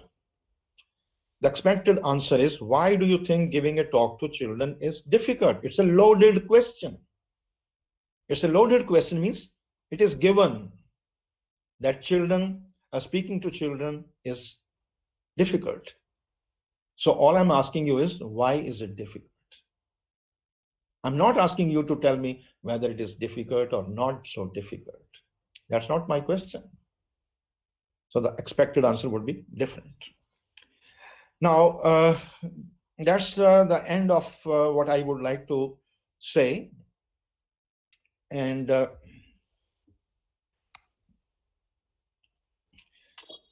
I have been trying to tell you, or giving you, I've been able to give you some examples of how our pronunciation actually can hinder or can create hurdles in our English speech, and how certain higher level skills are required when it comes to dealing with language at the professional level or at the international level. You can use your existing resources to improve your speaking skills. You do not have to always depend upon teachers. The only thing that you need to have is that you should be able to choose your resource very carefully and very intelligently. You should be able to see who is the right speaker, whether he's an Indian or he's a foreigner, wherever. For example, if you're interested in going to Canada, you should be able to listen to Canadian speakers. If you're interested in going to Britain, I think you should be able to listen to British speakers so that you get the feel of the accent and you're able to get some kind of an idea how those people communicate with others. At the same time, you should build up your own stock of knowledge. You should build up your reserves of information so that you have good information which you can respond to. Okay, thank you very much for all this. And if there are any questions, I'll be very happy to answer them. Thank you. Thank you, sir. Thank you very much. There is one question from one of our audience, Dr. Anuradha, and she wants to know how to overcome writing anxiety and nervousness. I've told you, I think I spoke that you only have to jump into the water. I said that you cannot learn swimming by reading a book. You have to jump into the water. The only way is to listen or go to those people who are willing to speak to you in English. Those people who can speak with you in English, try it. Try it as frequently as you can. And those people who are tolerant about your mistakes, about your errors, so that they are more sympathetic. Teachers, I'm sorry to say, are not in this country. We are so much into correcting our young people, red marks on the copies, or whenever somebody speaks wrong, we immediately, correct them. But at the younger time, at the time when you are learning, I think you are liable to make mistakes. Everybody makes mistakes, and you have to simply go to the person who can listen. Or best is, I think sometimes these days you have got a lot of recording. So the best thing is pick up a book. Pick up a book and read it out aloud and record it. And then show it to someone who knows English. That this is what I spoke, or this is how I read out the book or a page. And ask for corrections. You can have all sorts of gadgets in your hands, recording your own voice, recording reading, recording some kind of a conversation or some kind of an address. I also do that even today. For example, whether my camera works or not, whether my recording works or not. So I speak to the computer and then I listen to my own recording, how the quality is. So you can do that with yourself, with the help of your mobile phones. I think you can. That's the only way, my dear. That's the only way I know of. If there are other ways, I do not know. And so one more question, particularly from our side, from teacher community, that plenty of students, vast population of India is living in rural India, and they are facing problem related to their mother tongues, as you mentioned earlier too. So what can be done in this area, particularly for those students who particularly belongs to rural India, because their environment is not gonna change too much quickly. So देखो जैदी, बात ये है कि हमारा education system बहुत कमजोर है, जिसमें हमारे टीचर्स बहुत कमजोर हैं। मैं तुम्हें ये बात मुझे कहते हुए बहुत डर लगता है, शर्म आती है। और बात ये है कि एक पढ़े लिखे और एक कम पढ़े लिखे बंदे में बताओ मुझे फर्क क्या होता है। जब वो बोलता है, एकदम जब मुंह खोलता है तो उसकी लैंग्वेज से पता लग जाता है कि ये बंदा पढ़ा लिखा है, ठीक है, और एक बंदा अनपढ़ लगता है या कम पढ़ा लिखा लगता है। अफसोस की बात यह है कि मैं तो चलो पंजाबी में बहुत एग्जांपल दे सकता हूं आपको। यहाँ जिन लोगों ने पीएचडी कर रखी है, जिन लोगों ने यहाँ पर पंजाबी के प्रोफेसर हैं, वो भी अपने लोकल डायलेक्ट बोलते हैं, अपने लोकल जो एरिया की भाषा बोलते हैं। एक स्टैंडर्ड पंजाबी नहीं बोलते वो, एक स्टैंडर्ड हिंदी नहीं बोलते वो, क्योंकि कभी उनको अपने उस एरिया से बाहर निकलने की जरूरत नहीं पड़ी। When you are speaking only to your own people, when you are speaking within a region, I think you can take this kind of liberty. But the moment they you have noticed this, these days when farmers have gone to, for example, Singhu border or in Delhi, and they are supposed to speak Hindi now, look at the way they speak Hindi. They don't know even how to speak Hindi, and they are leaders. They are leaders, which means they never trained themselves to speak at the national level. बातें तो वही हैं। तो आपको मतलब खुद अपनी language को कॉन्शियसली, जो पढ़े लिखे बंदे की भाषा है उसने कॉन्शियसली सीखी है। जरा आप सोच के देखो, आप हिंदी के टीचर हो या आप हिंदी के चलो वैसे पढ़ने वाले हो, जरा जो सुमित्रानंदन पंत ने जो हिंदी लिखी है, मुझे बताओ कौन बोलता है वो हिंदी? Yes sir. आप किसी एरिया में चले जाओ, भोजपुरी चले जाओ, अवध में चले जाओ, आप इधर खड़ी बोली में आ जाओ, आप कहीं दूसरी मध्य प्रदेश की हिंदी में कौन वो लैंग्वेज बोलता है? कोई नहीं बोलता। वो लैंग्वेज एक क्रिएटेड लैंग्वेज है, एक नेशनल स्टैंडर्ड है हमारा, और वो उस स्टैंडर्ड को हमने एक्वायर करना है अगर हमने अपने एरिया से बाहर निकल के किसी और से बोलना है। अगर हम अपने बच्चों को ट्रेन ही नहीं कराएंगे तो फिर कैसे होगा? फिर तो बहुत मुश्किल हो जाएगी। I have an observation, sir. Ji sir, you talked about some words and their pronunciation, because I worked on Haryanvi English for my MLit. Yes. So on the basis of my research, I found out, for example, you said the word judge. Non-Punjabi speakers in Haryana were able to say judge, but Punjabi speakers would say judge. Judge. So on the analogy of sap, mudge. Absolutely. Sap, snake, and mudge, buffalo. So yes. This geminate consonant, this double consonant towards the end, and that appears in judge also, judge. And this pleasure word, this pleasure, that player is restricted to Punjabi speakers only, and Haryanvis would say, for example, pleasure or pleasure also. So yeah, I said I gave you that. Some people also say pleasure or pleasure. They do that, yes. Yeah. And actually, this when we mispronounce words like temperature or caricature. So nature, but on the analogy of nature, we say temperature, but it's temperature. And we say caricature, but it's caricature, because we use analogies. That's why all the problems. I'm also reminded of Geoffrey Bycott, who would say run when he would make commentary on cricket. He would say run, because run is Yorkshire English, and he would bring this his regional accent into English, which was acceptable, of course. It's not that he was mispronouncing, but he was using regional variations. I'm reminded of not only this, there are many things. I have lived in that area. I have lived in Leeds, and not only one word. The Sunday becomes Sunday. Yes. Bus becomes bus. Money becomes money. This is I'm reminded of one Haryanvi, poem or whatever you may call it. Aaj to beta khel kood la kal tay kar du nyara, baga mein tera mail chढ़ा दूं, janki dar तुम्हारा, 3 course पे school बनाए दूं, पढ़ने जाया करिए, बाएं हाथ पे घड़ी बांध के टाइम बताया करिए. You talk about time, sir. So time is actually tam. So tam comes from the regional dialect. And tam is used in the Haryanvi dialect. That's why they say this.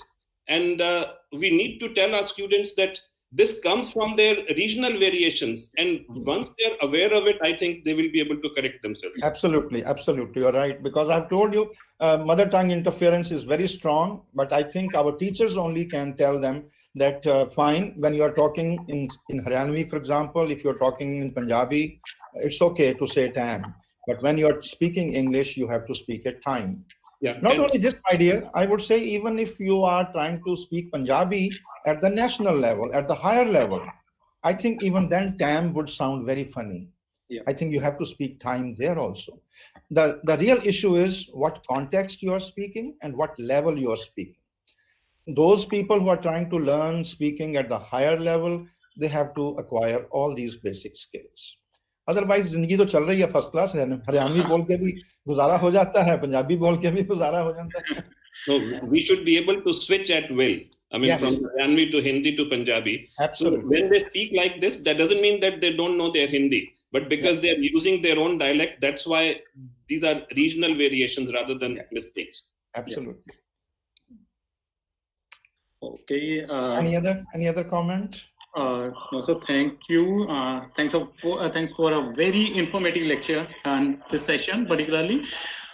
And you rightly emphasize on various problem areas that we normally address, whether they are related to mother tongue or wrong practices, particularly.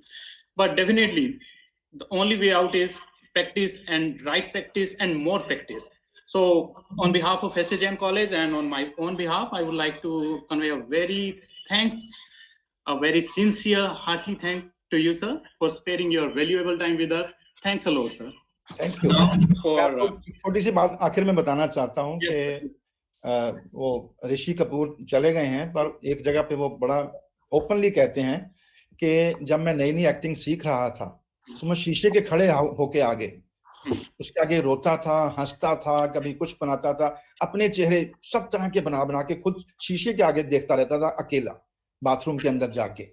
I think it's not a bad idea if you do the same thing while learning English. You can go to your bathroom and speak the way you would like to, speak loudly and to yourself and get out of that nervousness or that self-consciousness and then try to speak the language as it is normally spoken. Thank you. Thank you. Thank you, sir. Thank you so much. Now, I would like to invite Ms. Lalita ma'am to invite our second speaker of the day. Now, over to Lalita ma'am. Yes, ma'am. Thank you for giving me the opportunity to visit Dr. Ramesh Agarwal, English and College Meeting University, London. Let me introduce Dr. Ramesh Agarwal. We can't hear you. Please unmute yourself. Kavita, can you unmute yourself? Unmute yourself.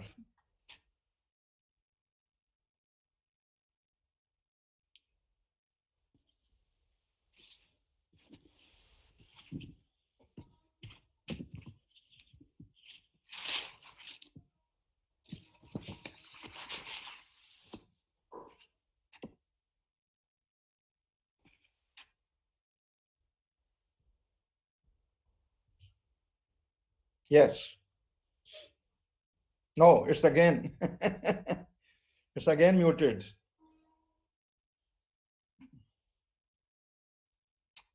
We can't hear. Yeah. Yeah. Now you. Now you are. Again it's muted. No, I think she's getting muted again and again.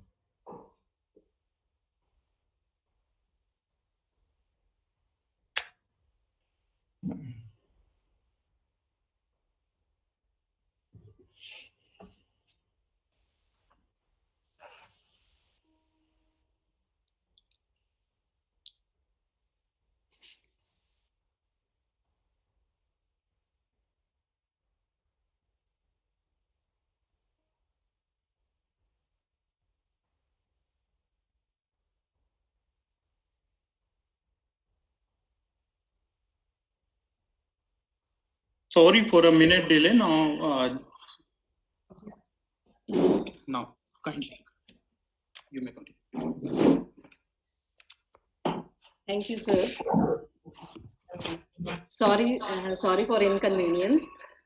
Dr. Rajneesh Arora is a professor and director, English and Foreign Languages University, Regional Campus, Lucknow, and he has been a teacher and teacher trainer for more than 30 years. Prior to joining CIEFL Lucknow in 1994, he worked in the Regional Institute of English, Chandigarh, for about 4 years from 1990 to 1994. He did his PhD in the area of discourse analysis of drama from Punjab University, Chandigarh. His first MA is in the area of English literature from Kurukshetra University, Kurukshetra. For his MLit research and PGDTE project in CIEFL, he worked in the area of phonetics and phonology.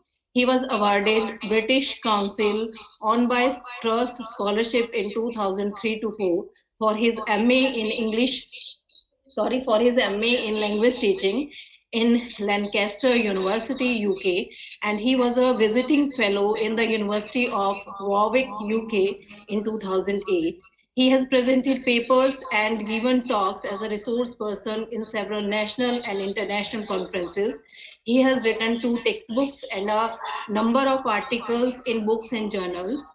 He has also written 7 modules for ePathshala on pragmatics and discourse analysis and has been guiding research at MPhil and PhD levels. His area of interest include discourse analysis, pragmatics, phonetics, sociolinguistics, language of advertising, and English language teaching in India. So, on behalf of English Department, SHN College, I welcome you, sir, in today's webinar. Now, I would like to invite Dr. Rajneesh Arora to present his talk. Thank you. Thank you, madam, for good words. Dr. Abha Bansalji, Principal, SHN College. Professor Gurupadesh Singh Ji, I call him Guru Sir. Dr. Hemant Verma Ji, Dr. Jaideep Atri, Dr. Kavita Singla, Dr. Rajesh Chauhan, and the other members of organizing committee. It's my pleasure to be part of this program, and I feel honored that I am speaking in this webinar organized by SHN College Ambala City. I love this city because I've lived in this city for about 10 years. I have very good memories of this city. I did my schooling from BD High School and Seva Samiti School up to class 7. And then I moved to Kurukshetra. And I was in Srimad Bhagavad Gita Uchchatar Madhyamik Vidyalaya, Senior Secondary School. Why I mention this? Because I have good memories of all these schools. When I was in Kurukshetra, we had a teacher of Sanskrit who would speak to us in Sanskrit only. So whenever this teacher came to the classroom, he would begin with a chit chat, introduce a context, and then introduce the lesson. And throughout, he would talk to us in Sanskrit with occasional utterances in Hindi. We learned our Sanskrit. There was a pressure on us also to speak in Sanskrit. We learned Sanskrit. Some of it I remember even now, some shlokas and some fixed expressions in Sanskrit. Later on, when I went to Hyderabad, I learned that this was a kind of communicative language teaching. Communicative language teaching, because a version of communicative language teaching, you can say, we start with a chit chat. We are interactive. we do group work, we do pair work, we give choices, we stop at vocabulary and talk about other words that can occur in their places. We learned our language. So labels come later, practice comes first. We called it communicative language teaching. When I was in Markanda National College, Shahabad, that was my first appointment for about 6 months against a leave vacancy. My head of department told me that all that you need to do is to translate the text into simple Hindi. I did exactly that. And I was successful also because I didn't just stop at translation. Again, because I had learned it from some of my teachers to talk about context, to talk about alternative, choices, to talk about, how the same thing can be said in a different way. And I did that and I was successful. That was before I went to Hyderabad. That was not exactly grammar translation, but you can say kind of translation method. And I was perhaps successful. When I was a student, again, I can say that a lot of it I learned through translation only. From structural approach to communicative approach to task-based methodology, we've come a long way. But today we've started talking about post-method era, post-method condition. And we say that no method, let's look at the methodology of teaching speaking also. No method of teaching is good or bad. All methods are equally good or bad. All methods would work, but they need a proper context. So something that works in my context may not work in your context. And the question of context is so important that the same methodology, the same techniques of teaching speaking also would not work in the same school or same college in 2 classrooms. In section A, the methodology that you use would work, and in section B, the same may not work. So we need to be prepared for that. And we talk about methods. We say that the best method is something that actually works in the classroom. So you devise your own methods. But the question is, do we need to talk about methods of teaching speaking, teaching communication skills? Do we need to talk about them? Yes, we need to talk about them because we need to talk about our success stories. We need to tell others that when we, did, something like, structural approach, when we used drills, we were successful because that was a lesson about pronunciation. So when you're dealing with pronunciation, for example, you can use a bit of structural approach. You may use repetition of structures. You may use drills to drive home some point, to give them some important point in pronunciation. So structural approach, and maybe a kind of version of structural approach would help there. So it's not totally bad. We talk about communication these days, and being communicative is in fashion. But at the same time, we need to be very critical also. We need to ask ourselves, what are we as teachers? Who we are as teachers? What is our goal? Our goal is to teach them speaking, teach them writing. If we were not able to achieve using structural approach, we need to be communicative, right? But when communicative language teaching came, the demand on teachers was that you need to have a certain level. So many people didn't do a very good job when it came to communicative language teaching, especially in schools, because teachers' own English was not up to the mark, as Guru Sir also mentioned in his lecture, that teachers also need to work on their English, on their language. So it was not very successful, though implementation was successful. So even today, if you want to actually do communicative language teaching, you need to have a certain level. You need to give our teachers certain level. For that, you need to do refresher courses or whatever. Tell them that this is very important.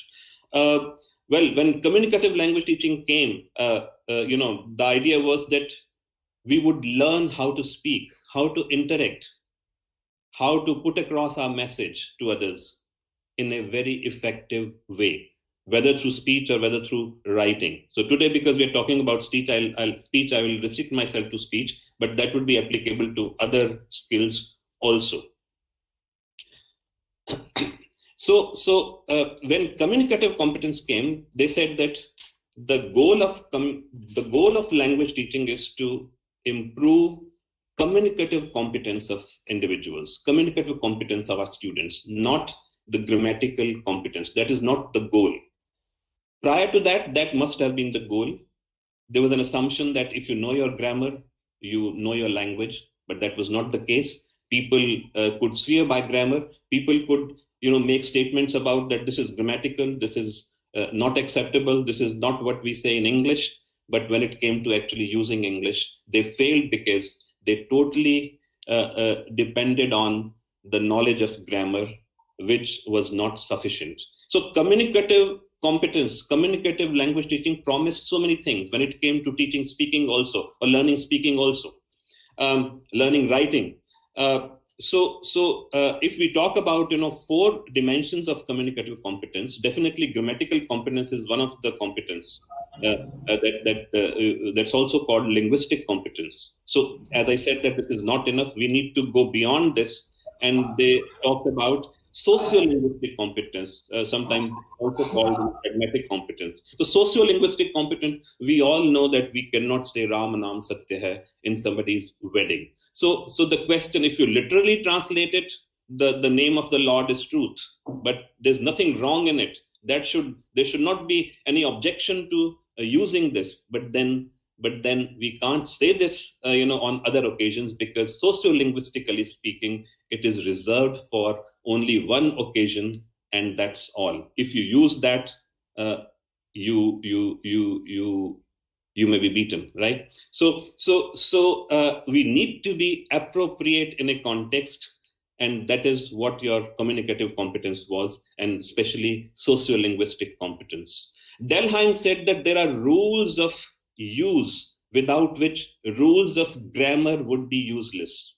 The rules of use without which rules of grammar would be useless. Now, what are these rules of use? These are socio-linguistic rules. He also said that socio-linguistic rules are far more difficult to formulate than linguistic rules. That means rules of grammar are easy to learn, but rules of society, rules of sociolinguistics, how language is used in relation to society, such rules are difficult to learn. You need to learn it as part of the community only. You have problems in learning a foreign language because you don't live in the same community. That's why we may make mistakes, and the mistakes would be socio-linguistic mistakes. That means we may not be using appropriately the language in that context, and we may go wrong also. We all know, we need to be formal, we need to be informal in certain contexts, and if you have mastery over this, you know how to be correct socio-linguistically. Then there's something called discourse competence. It's already been talked about in detail. What is discourse competence? Discourse competence is how, one sentence is linked to another sentence in a logical way. How one paragraph is linked to another paragraph in a logical way.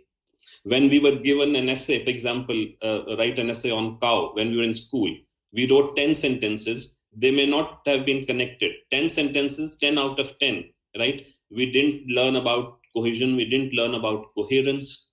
And we got 10 out of 10, but at a different level. Today, if our teachers are asked to write an essay on cow, they may write, they may actually make a good write-up on the cow, and, they can make their, writing very sound in terms of, cohesion and coherence, and they might use a very good vocabulary to write an essay on cow itself. So discourse competence would enable you, when you speak, it will enable you to be competent in the use of being logical, in the sense that you are coherent, you are cohesive. There is a link between your utterances, and people can easily follow that. So that is your discourse competence. So discourse competence not just in terms of being able to speak, but also being able to write and being able to read also. So you have discourse competence, you can, and listen also. So you can understand everything, you can speak lots of things if you have this discourse competence. All these are dimensions of communicative competence. That is communicative language teaching, So strategic competence, the last one, strategic competence. What is strategic competence? Strategic competence, we need to be polite. Sometimes we need to be impolite. We need to be formal. We need to be informal. So all this we do in our day-to-day interaction. But do we need to be polite all the time? Do we need to be impolite in some situations? All these are questions we need to ask ourselves. But when to be polite, when to be impolite, when to be formal, and when to be informal, you need to make a decision, to make yourself successful as far as communication is concerned. And let me tell you that we are taught that we don't need to be impolite, but impoliteness can be used as a strategy. Because in certain situations, for a good cause, you need to be impolite because your goal may be different. And life is as much about cooperation as it is about conflict. So in real life, to deal with certain situations, to deal with certain people, we need to use impoliteness also, direct or indirect, bald on record strategies, or we can be very, very indirect also. We can be irrelevant also. There's a lot of talk about being relevant in communication. When we talk about effective communication, we say we need to be relevant. I would say that my position is slightly different. I would say that you may sometimes need to be irrelevant. Strategically for a cause. You may need to say more than that is required. You need to say sometimes less than that is required. You need to be irrelevant. You need to sometimes contradict yourselves also, because that may be your goal. Look at the language of advertising, for example. Look at, in the situation of interpersonal communication. That may be your goal, to confuse others. That may be your goal. And that may be very positive for a cause, right? So how would you confuse others? You need to contradict yourselves also. You need to influence people also. For example, look at our politicians. When they speak, they might contradict each other, but they may sound convincing also. They may sound confusing also. But all this works to their advantage because they think that they are doing it for a good cause, and perhaps clarity sometimes is not a virtue. Sometimes obscurity also is important. Let me tell you that obscurity sometimes can get you scholarships. If you write very simple language, and you may not get selected. If you write or if you speak in an interview very flowery language or something, if you are using jargon, you may get selected because you know how to impress the interviewers. So sometimes complexity can be a virtue. So lucidity may not be a virtue, though everybody would like to be lucid, everybody like to be understood by others. So all these can be goals, your immediate goals in speaking, to confuse others, to observe contradictions in you, to not to learn what is there in our mind exactly. We may say things in a very subtle way also. We may use undertones, we may use overtones. All these are part of strategic competence. And if we have mastery over this, especially, in terms of foreign language learning, I guess, that is wonderful. And we have it in our own language. We indulge in all these things. I'm saying that's for a good cause, for the purpose of cooperation also. Finally, you need to sometimes create a conflict. Then, when you are using communicative language teaching also, we say that you need to be appropriate in situations, but as a critical observer, you need to ask yourselves, who are these people who are asking us to be appropriate in a context? Now, what is this? You need to decide what is appropriate for yourselves, appropriate for a context, but sometimes appropriateness can be imposed on you. But this is appropriate, but that may be appropriate for that context, but that may not be appropriate universally. So you need to check yourselves. So you need to be very cautious. You need to take everything with a pinch of salt. So appropriate for whom? Are some people trying to control us to say that this is appropriate or this is not appropriate? We need to ask ourselves, we need to check ourselves, we need to check others also. Then, as I said, the choice of methodology. I mean, let me tell you that in England, I mean, the textbook that are produced, they would never assume bilingual approach. They would never talk about bilingual methodology. They would never advocate the use of mother tongue in the classroom. Why? Because their books will not sell, because the society is largely monolingual. Some critical pedagogues would definitely talk about bilingual methodology, and it's in fashion also these days to talk about bilingual approach, bilingual methodology, bilingual methods. But let me tell you that if you are bilingual, you can solve lots of problems. And in our own enthusiasm, we don't allow our students to speak in mother tongue, to speak in their own language. Why? Because we think that, okay, because it's an English classroom and let them speak in English only. And again, we choose some of the very good students who can answer our questions in English. So again, this kind of bias we should avoid, because every student has the right to contribute to the discussion. It is very important to take up their experiences of life in the classroom and build on them. Because when we say that we need to go beyond the textbooks in the classroom, what does it mean?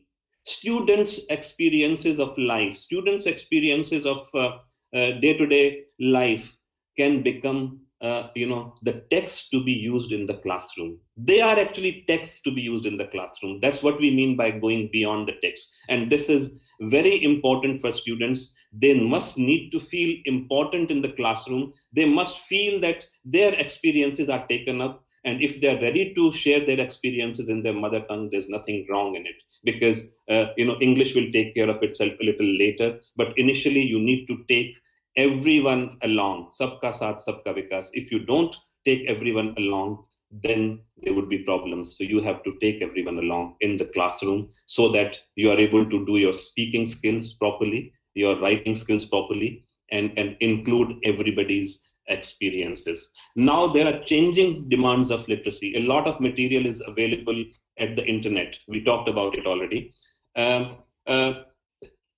In communicative language teaching, we talk about authentic texts. Authentic texts. What are authentic texts? Authentic texts are the texts which are not especially created for the purpose of teaching. They are created for some other purpose. For example, newspapers. Newspapers are not primarily created for the purpose of teaching language in the classroom. But you can bring a newspaper in the classroom to do some speaking. You can create an exercise and give to the students. You can chit chat with the students using that day's news item that appeared in the newspaper. You can talk about some film. Film is what is film? Film is authentic text, because film is not created for the purpose of teaching language. An advertisement, for example, is authentic text, because again, this is not created for the purpose of teaching. Because why they talk about authentic text? Because this is how the language is used in reality. Actually, this is how language is used, and therefore these texts would become important. When I was in France, I collected lots of brochures that were and booklets for information brochures for tourists. because I thought these are authentic texts. When I returned and I gave it to my colleagues who teach French, and they use them in the classroom, the latest language that they use in their tourist brochures, giving information about tourism. So like this, we need to go beyond the text in the classroom, look at students' experiences, look at the texts which are not part of the textbooks that become very important for you to take when it comes to teaching communication skills, when it comes to teaching effective communication, because you are giving an example. This is how communication is used. Now the question is that is a textbook that is prescribed, that is authentic or non-authentic? Well, some of it would be authentic. If there's a poem that was not created for the purpose of teaching in the classroom, if there was there's a short story that was not created for the purpose of teaching, so they become authentic in themselves. But as a whole, because it was compiled and it was given to you as textbook, so the whole of it can be called non-authentic, but then lots of parts of it would be called authentic materials. Why I'm talking so much about authentic materials is that now, because of the availability of internet, because there's a lot available today which was not available earlier, students have access to numerous texts of all kinds, and all these become authentic texts in the classroom. And you should not be nervous about what they access at a certain level,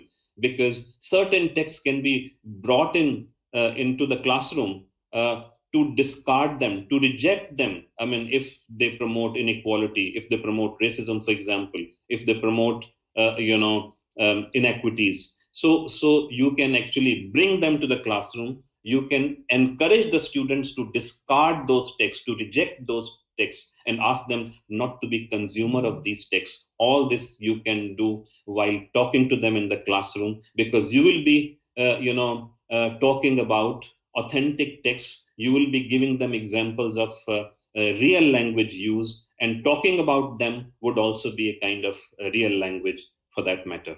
So that was about your communicative competence. As I said, that you don't need to accept communicative competence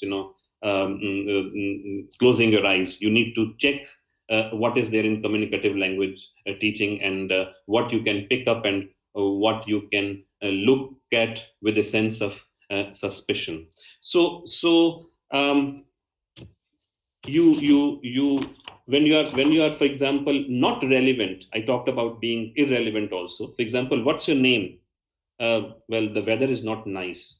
You would say the person is totally irrelevant. The person is not telling his or her name, but she's talking about weather, right? But by being irrelevant, the person has given you an idea that he or she is not interested in telling you his or her name. So that's the meaning. So we may indulge in such things in real life also. We see it in dramas. We see it in real life also. And in our own language, we do this. Why can't we do it in foreign language teaching and learning? So these things are to be actually brought in the classroom, and students' attention is to be brought to the this kind of usage, this kind of language use, so that they understand what is actually happening. So we need to go beyond methods. We need to go beyond the textbooks. We are in post-method condition today, and we need to use students' experiences in the classroom. When it comes to, for example, pronunciation, because there was a lot of discussion on pronunciation today. Again, my position is slightly different, because as a critical pedagogue, I would say that pronunciation in itself is not very important, because communication is more important, and the pronunciation will take care of itself slowly. And if you insist on standard British accent, for example, or some kind of American English, for example, it is happening at the cost of identity. I am for a kind of English where you are able to switch at will from Indian English, your own Indian English, to some kind of international English, as Guru Sir talked about, and some kind of standard, yes, international standard, national standard. This is important for communication. But if you pay too much attention to this, that would happen at the cost of your identity. you should be able to be known as Haryanvi also. When people speak to you, they should be able to know that you are a Haryanvi, you are a Punjabi, you are from Gujarat, you are from Tamil Nadu, right? Many people talk about the question of identity, where, if you totally switch to a new accent, a foreign accent, it is happening at the cost of your identity. I'm not saying that, if you are able to speak like an Englishman, this is bad, or this is not a very good thing. Yes, speak like an Englishman, but come back to your own. This is also a part of strategy.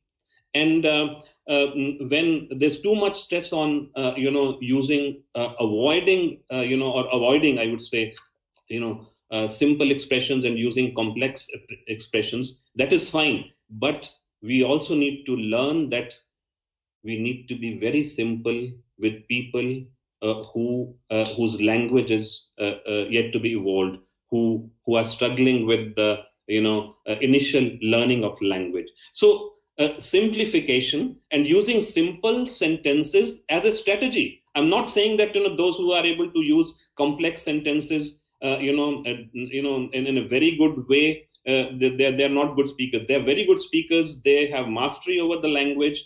But at the same time, this could also be a strategy to be simple, to use simple sentences. And you may even say, he didn't come, instead of saying he didn't turn up.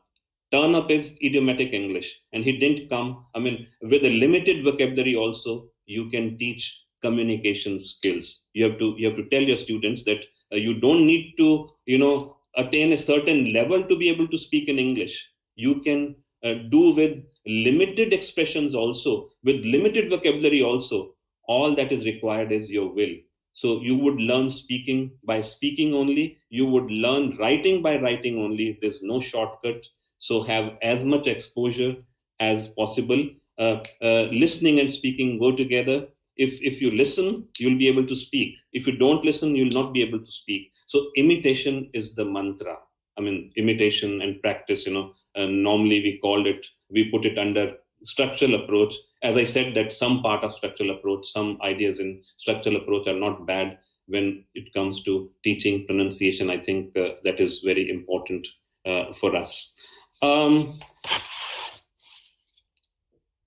Today, we talk about communicative grammar of English. Why did we start talking about communicative grammar of English? In fact, Geoffrey Leach and others, they also brought out a smaller version of their comprehensive grammar of English, 4 or 5 people. But this communicative, communicative grammar was written by Geoffrey Leach. What was there in communicative grammar?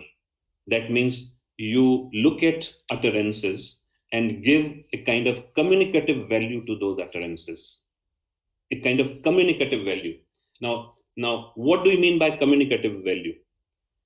That means give them a label. What are we doing in saying something? I mean, this is also related to speech act theory. I'm sorry, I'm bringing in some terminology, which is very simple actually, because the whole concept of communicative language teaching for teaching speaking or for any other skill is based on communicative value of utterances, and communicative value of utterances is linked to speech act theory. We when we say something, we do something. You may be informing something to others. You may be congratulating someone. You may be insulting someone. You may be persuading someone into doing something, right? So all this would be, congratulations. But of course, you can congratulate insincerely also. And the context, those who analyze language would be able to tell you, will be able to, analyze for themselves. I mean, if they have a lot of information about the context, that they are congratulating insincerely. So when we talk about speech act theory, we talk about locution. I mean, the act of saying something. We talk about elocution. Elocution is your intention, what you are trying to do in uttering something, right? You may be requesting something to requesting others to do something for you. You may be instructing others. So that is your intention. So that is your elocution. But Perlocution, that is the third dimension. Perlocution, that you can say second dimension. If elocution is the first one, then perlocution. That is something to do with the effect of the utterance on the listener. Now, this is very important. So when we speak, we always calculate the effect on other people it's going to have, because we have effect in mind, we have perlocution in mind. Please don't worry about the terminology right now. You don't need to tell your students that elocution and perlocution and the definitions. But perlocution simply is effect it has on the listener. That means whether the speaker would do that thing or not, whether the speaker will take our congratulations in a normal way or not, whether the listener would be able to understand our intention or not. So we calculate the effect our utterances may have on the speaker, and that's how we come out with utterances. That's how we formulate our utterances in a way so that we are understood correctly. So we have effect in mind, we have the influence in mind, and we want to influence others in a particular way. This is very important. Sometimes I feel uncomfortable, with the term functional English also. I was, I taught on some refresher courses on functional English also. But I want to ask you today, is there any English that is non-functional? Functional English, fine. Certain utterances have a structure, and that is the function. That means communicative value. That means speech act value, right? But is there anything that is non-functional? Is there any use of language that is non-functional? Let me tell you that everything has a function, right? Whatever you say in language, that has a function. There's nothing that is without function. Even nonsense has a function. Even silence has a function. Dr. Chauhan talked about silence, in his introductory remarks. Silence, the violence of silence. So those who don't want their ordinariness to come out would speak less. Those who want to have power over others would like to speak less. So all these things are very important. So whether it is the communicative value of the utterances, whether it is whether you're trying to influence people in a particular way, you want to share your ideology with the other person, you want to influence them in a particular way, maybe in a positive way, maybe in a way that is not very positive. You indulge in some kind of language use, positively or negatively, and that may be your strategies, and you must be aware of what you are doing. You have the influence in mind, you have the influence that some utterance can have on the speakers, on the listeners, and that's how you come out with those utterances. So everything has a function. And there's another thing, people say today is persuasive discourse. I go to the extent of saying that, is there anything that is not persuasive? Everything is persuasive, because you want to persuade others into something, right? When you inform some other person also, you have some kind of persuasive element in your speech. You want to influence the person in a particular way. Whatever you say, whatever you do, and whatever you write also. An advertisement, for example, I'm talking about writing now. An advertisement, for example, would make a macro speech act of persuasion, because they're persuading you into buying things. Whether you get persuaded or not, whether they have that kind of influence on you or not, whether you remain immune to the effect of the advertisement, that's a different thing. But the fact is that their goal is to influence you, and that is everybody's goal in conversation, whether it comes to day-to-day talk in your family also, husband and wife, man and woman, boyfriend and girlfriend, students in the classroom, teacher and the students. Everybody is out to influence others. Everybody is out to have an effect on the speakers, and you want to achieve that effect, and that's how you communicate, and that's how you use language. And you, yes, you are calculating, you calculate the effect and you do it. There's nothing wrong in being calculating the effect, because you want to be successful in communication. You want to sell something, you want to sell your ideas, you want to sell your viewpoint, you want to sell what you have in mind, you want to bring other people to your fold. So use certain language in a way that others converge towards you. But divergence can also be a use, because if you are not interested in people and if you want to shoo them away, you can strategically use a language that they go away from you. You can use impoliteness, you can use other strategies to say that you're not interested in them. We all indulge in this, but that may be positive for us, and we need to sometimes do that also.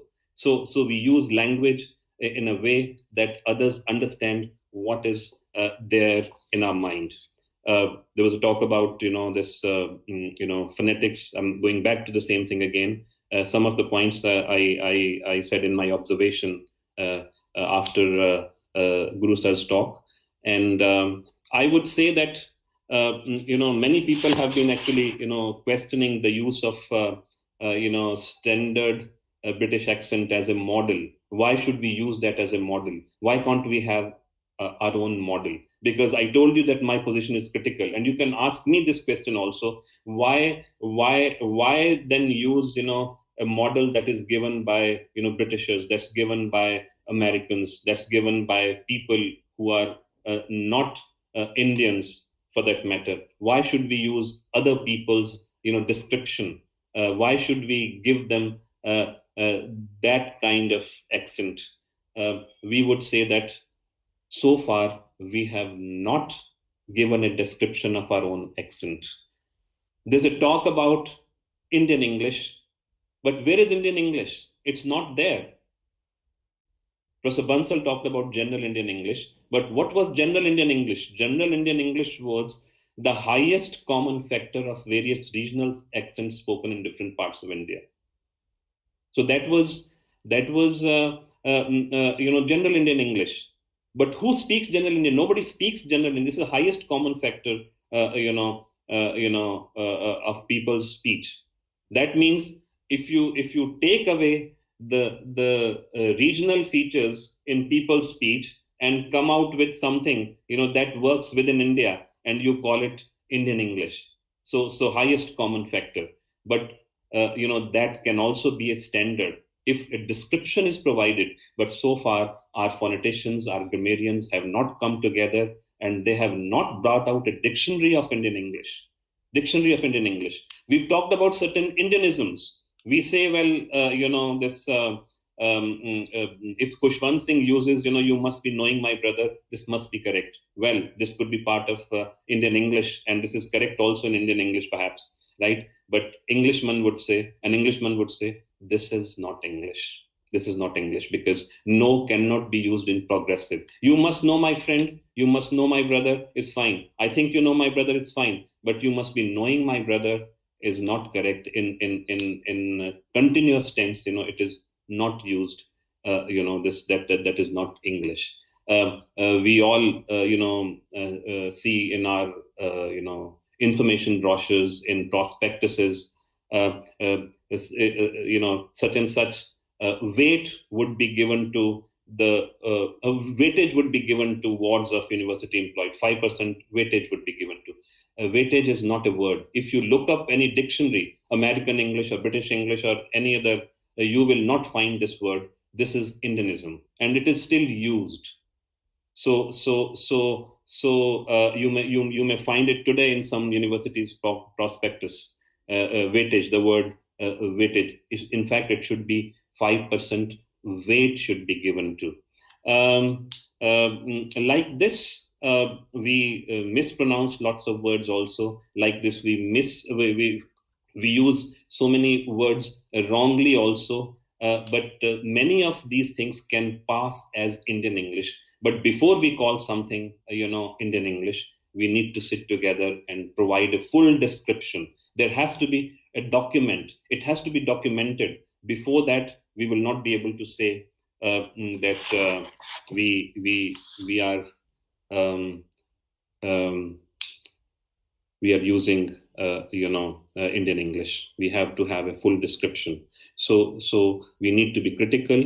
We need to check others, that others should not be able to influence us easily. And for that, we need to listen properly. We need to speak properly. We need to listen properly also. We need to know what would be the effect of our utterance on others, just as we need to know if the other person is trying to speak in such and such way, what is the person trying to do to us? Is he sincere or is he manipulative? All these decisions we can make if we have mastery over, this kind of English, this kind of strategies, I should say. And that is not very difficult to achieve. Too much focus on just grammar would not do. I eat my breakfast. My breakfast is eaten by me. Mechanical conversion. This mechanical conversion will not take us anywhere. When I was a student, I did this mechanical conversion. Quinine is bitter. Quinine is bitter when tasted. What do you want? What is wanted by you? So this what is wanted by you is not a sentence in English. We have corpus of this English. We have American corpus, we have British corpus, and if you type such sentences, my breakfast is eaten by me, you will never find it there. My breakfast is eaten might be there, but my breakfast is eaten by me. In how many situations do we use this sentence? We will not use this sentence. So something that is not systematically used in language, we must not insist on that. Another thing that we insist sometimes is that we as students or as teachers need to use full sentences. For example, who will go to the market? I will. That is fine. You don't need to say I will go to the market. So just I will is fine. So that's the answer, because there's something called ellipsis. You don't need to say the whole sentence. That is understood.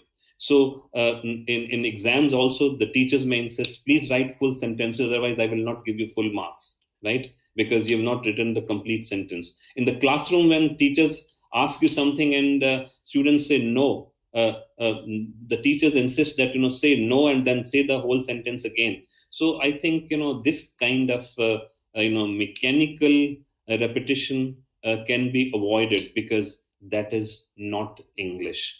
And a lot of harm our teachers have done to the students, especially at school level. My apologies to them, but I need to point out, when they give dictation to students, they don't know how to divide an utterance into chunks. I mean, we learn it in phonetics and we learn it in suprasegmental features. When we talk about tone group also, how to divide. For example, Kapil Dev was declared the man of the match. So if at all you want to divide this, you can say this in the noun phrase in other unit, but you cannot say Kapil Dev was declared the man of the match, right? But when you give dictation, you say something like this. Chalo bachon likho, Kapil Dev was declared the man of the match, right? So if you speak English like this in the classroom, I think you're doing a lot of harm to the students. Even when you're giving dictation, say the whole sentence in one go. Kapil Dev was declared the man of the match. If they are not able to keep pace, they'll ask you to repeat. Again, say Kapil Dev was declared the man of the match, or say Kapil Dev was declared the man of the match, right? But don't speak so slowly that it sounds unnatural. I think you need to take care of this. That is very important. I think I'll stop here, and if there are any questions, I'll be very happy to answer. A lot of things that I wanted to say have already been said by Guru Sir, so I'm thankful to him. So that made my job easier. The point that I made about this regional variation, that also is very important. All of you, most of you would be from Punjab and Haryana. I'm sure there'll be people from other parts also. If you are in Rajpura, for example, you would say Mainu ki pata, right? And if you come towards Ambala, towards Haryana, towards Narayangarh, Mannu kya pata. So Mainu ki pata becomes Mannu kya pata. Mannu kya pata. So Mainu becomes Mannu kya pata. Then Manna ke pata. If you come a little further towards Kurukshetra and other parts, this Manna ke pata. Then pata becomes Bera, Manna ke Bera. So all these are variations or different dialects of the same language. Maybe you can say, dialectal variations of Haryanvi dialects also, of Hindi, and there's so many Haryanvi dialects also. Tham to kitni jaan ke, tham to aade hi reh jaoge. This is Rohtak. This is what you hear in Rohtak. Kya kar raha tu, right? Again, this is kya kar raha hai tu. So these are regional variations, and regional variations must be respected.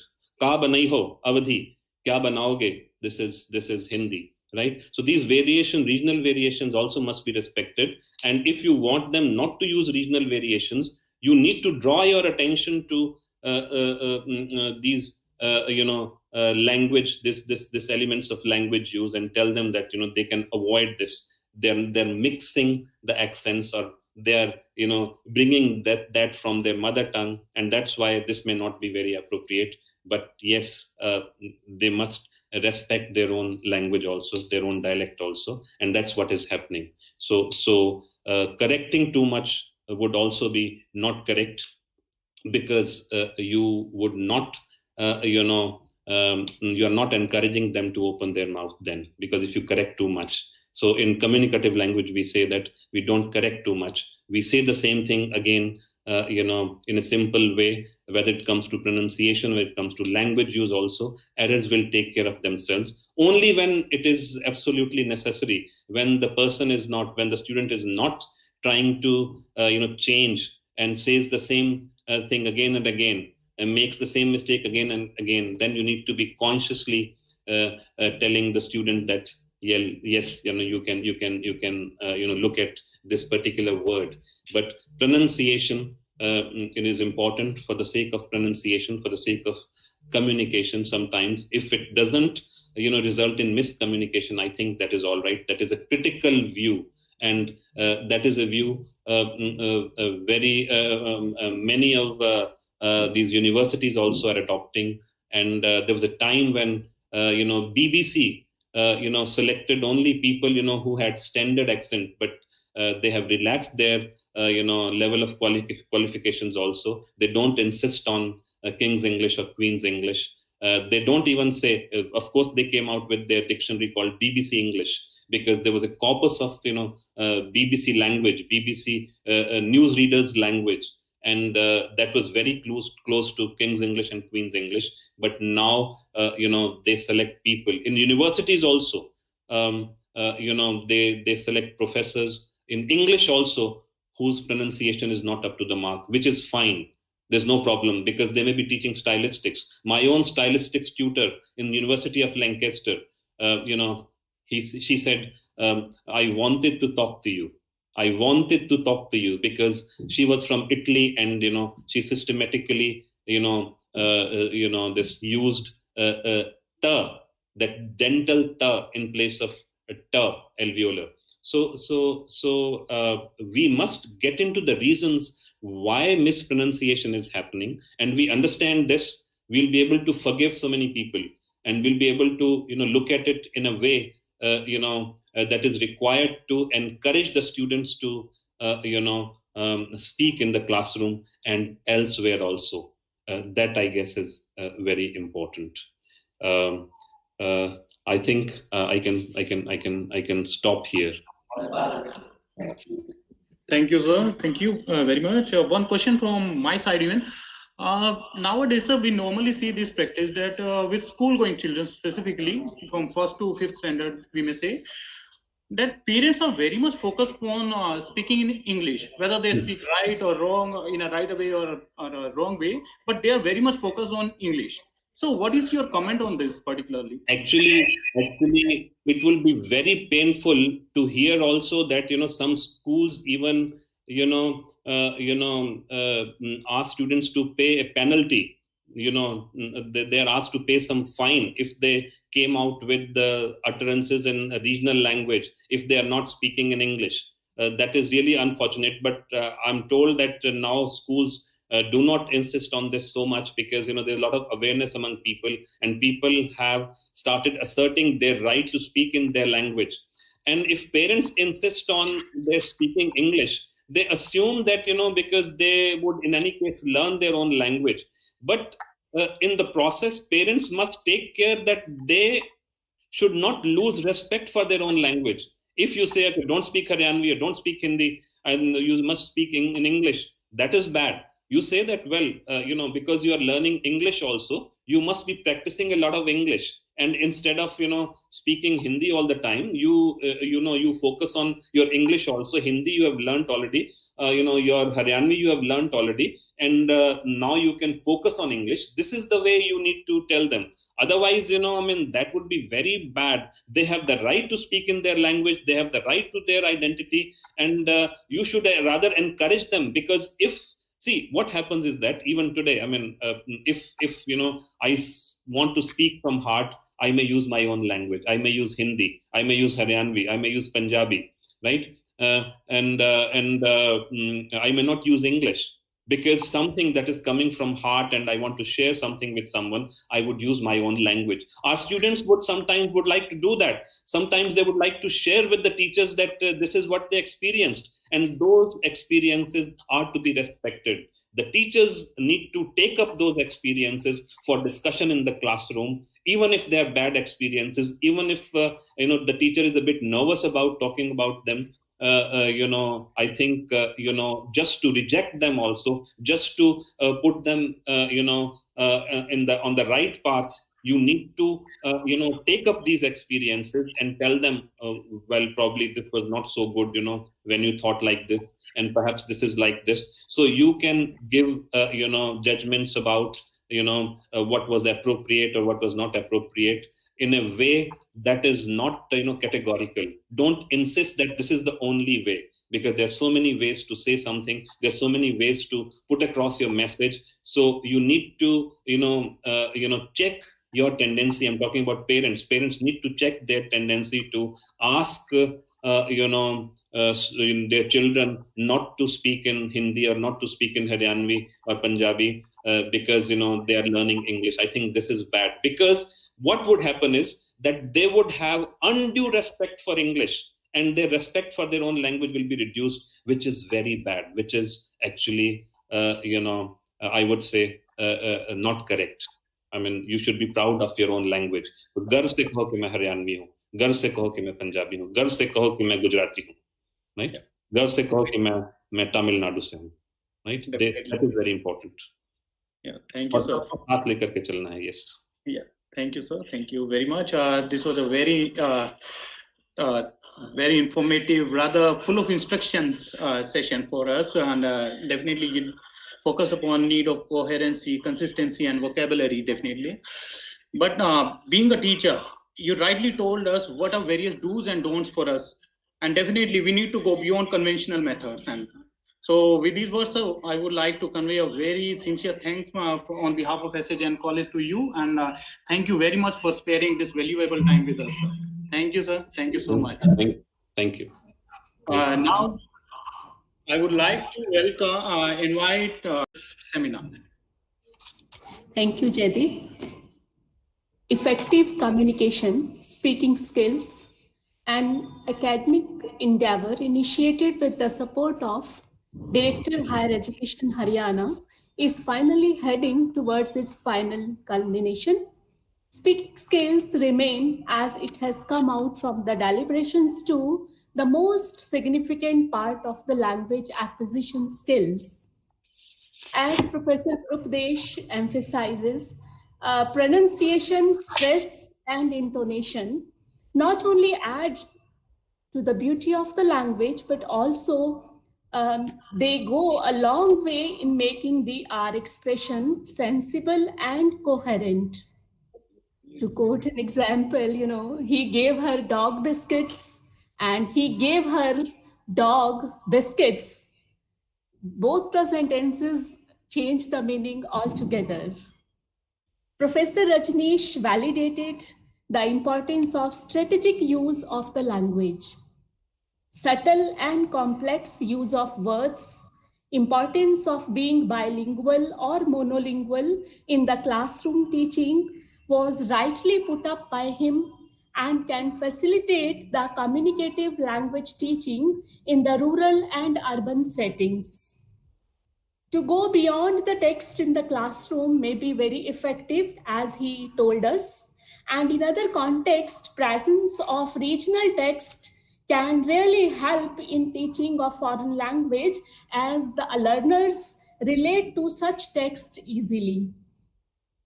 So I'm sure this talk proved to be extremely insightful for all the participants and will go a long way in underscoring the importance of effective communication in their lives.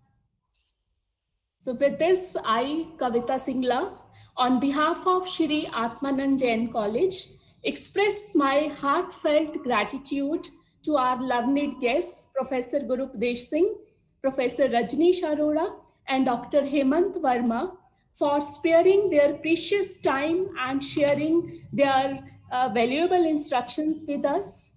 Our thanks to all the participants, teachers, as well as students from different colleges and universities for making this seminar a huge success. Ladies and gentlemen, we look forward to your enthusiastic participation in our future endeavors too, as this seminar has been conceived as a step, as only first step in the series of reading, listening, and writing skills of communication.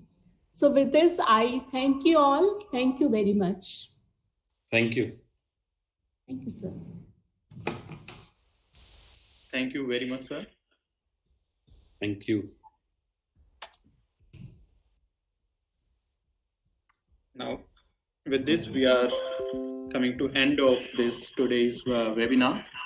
Thanks to all audience on behalf of SHN College.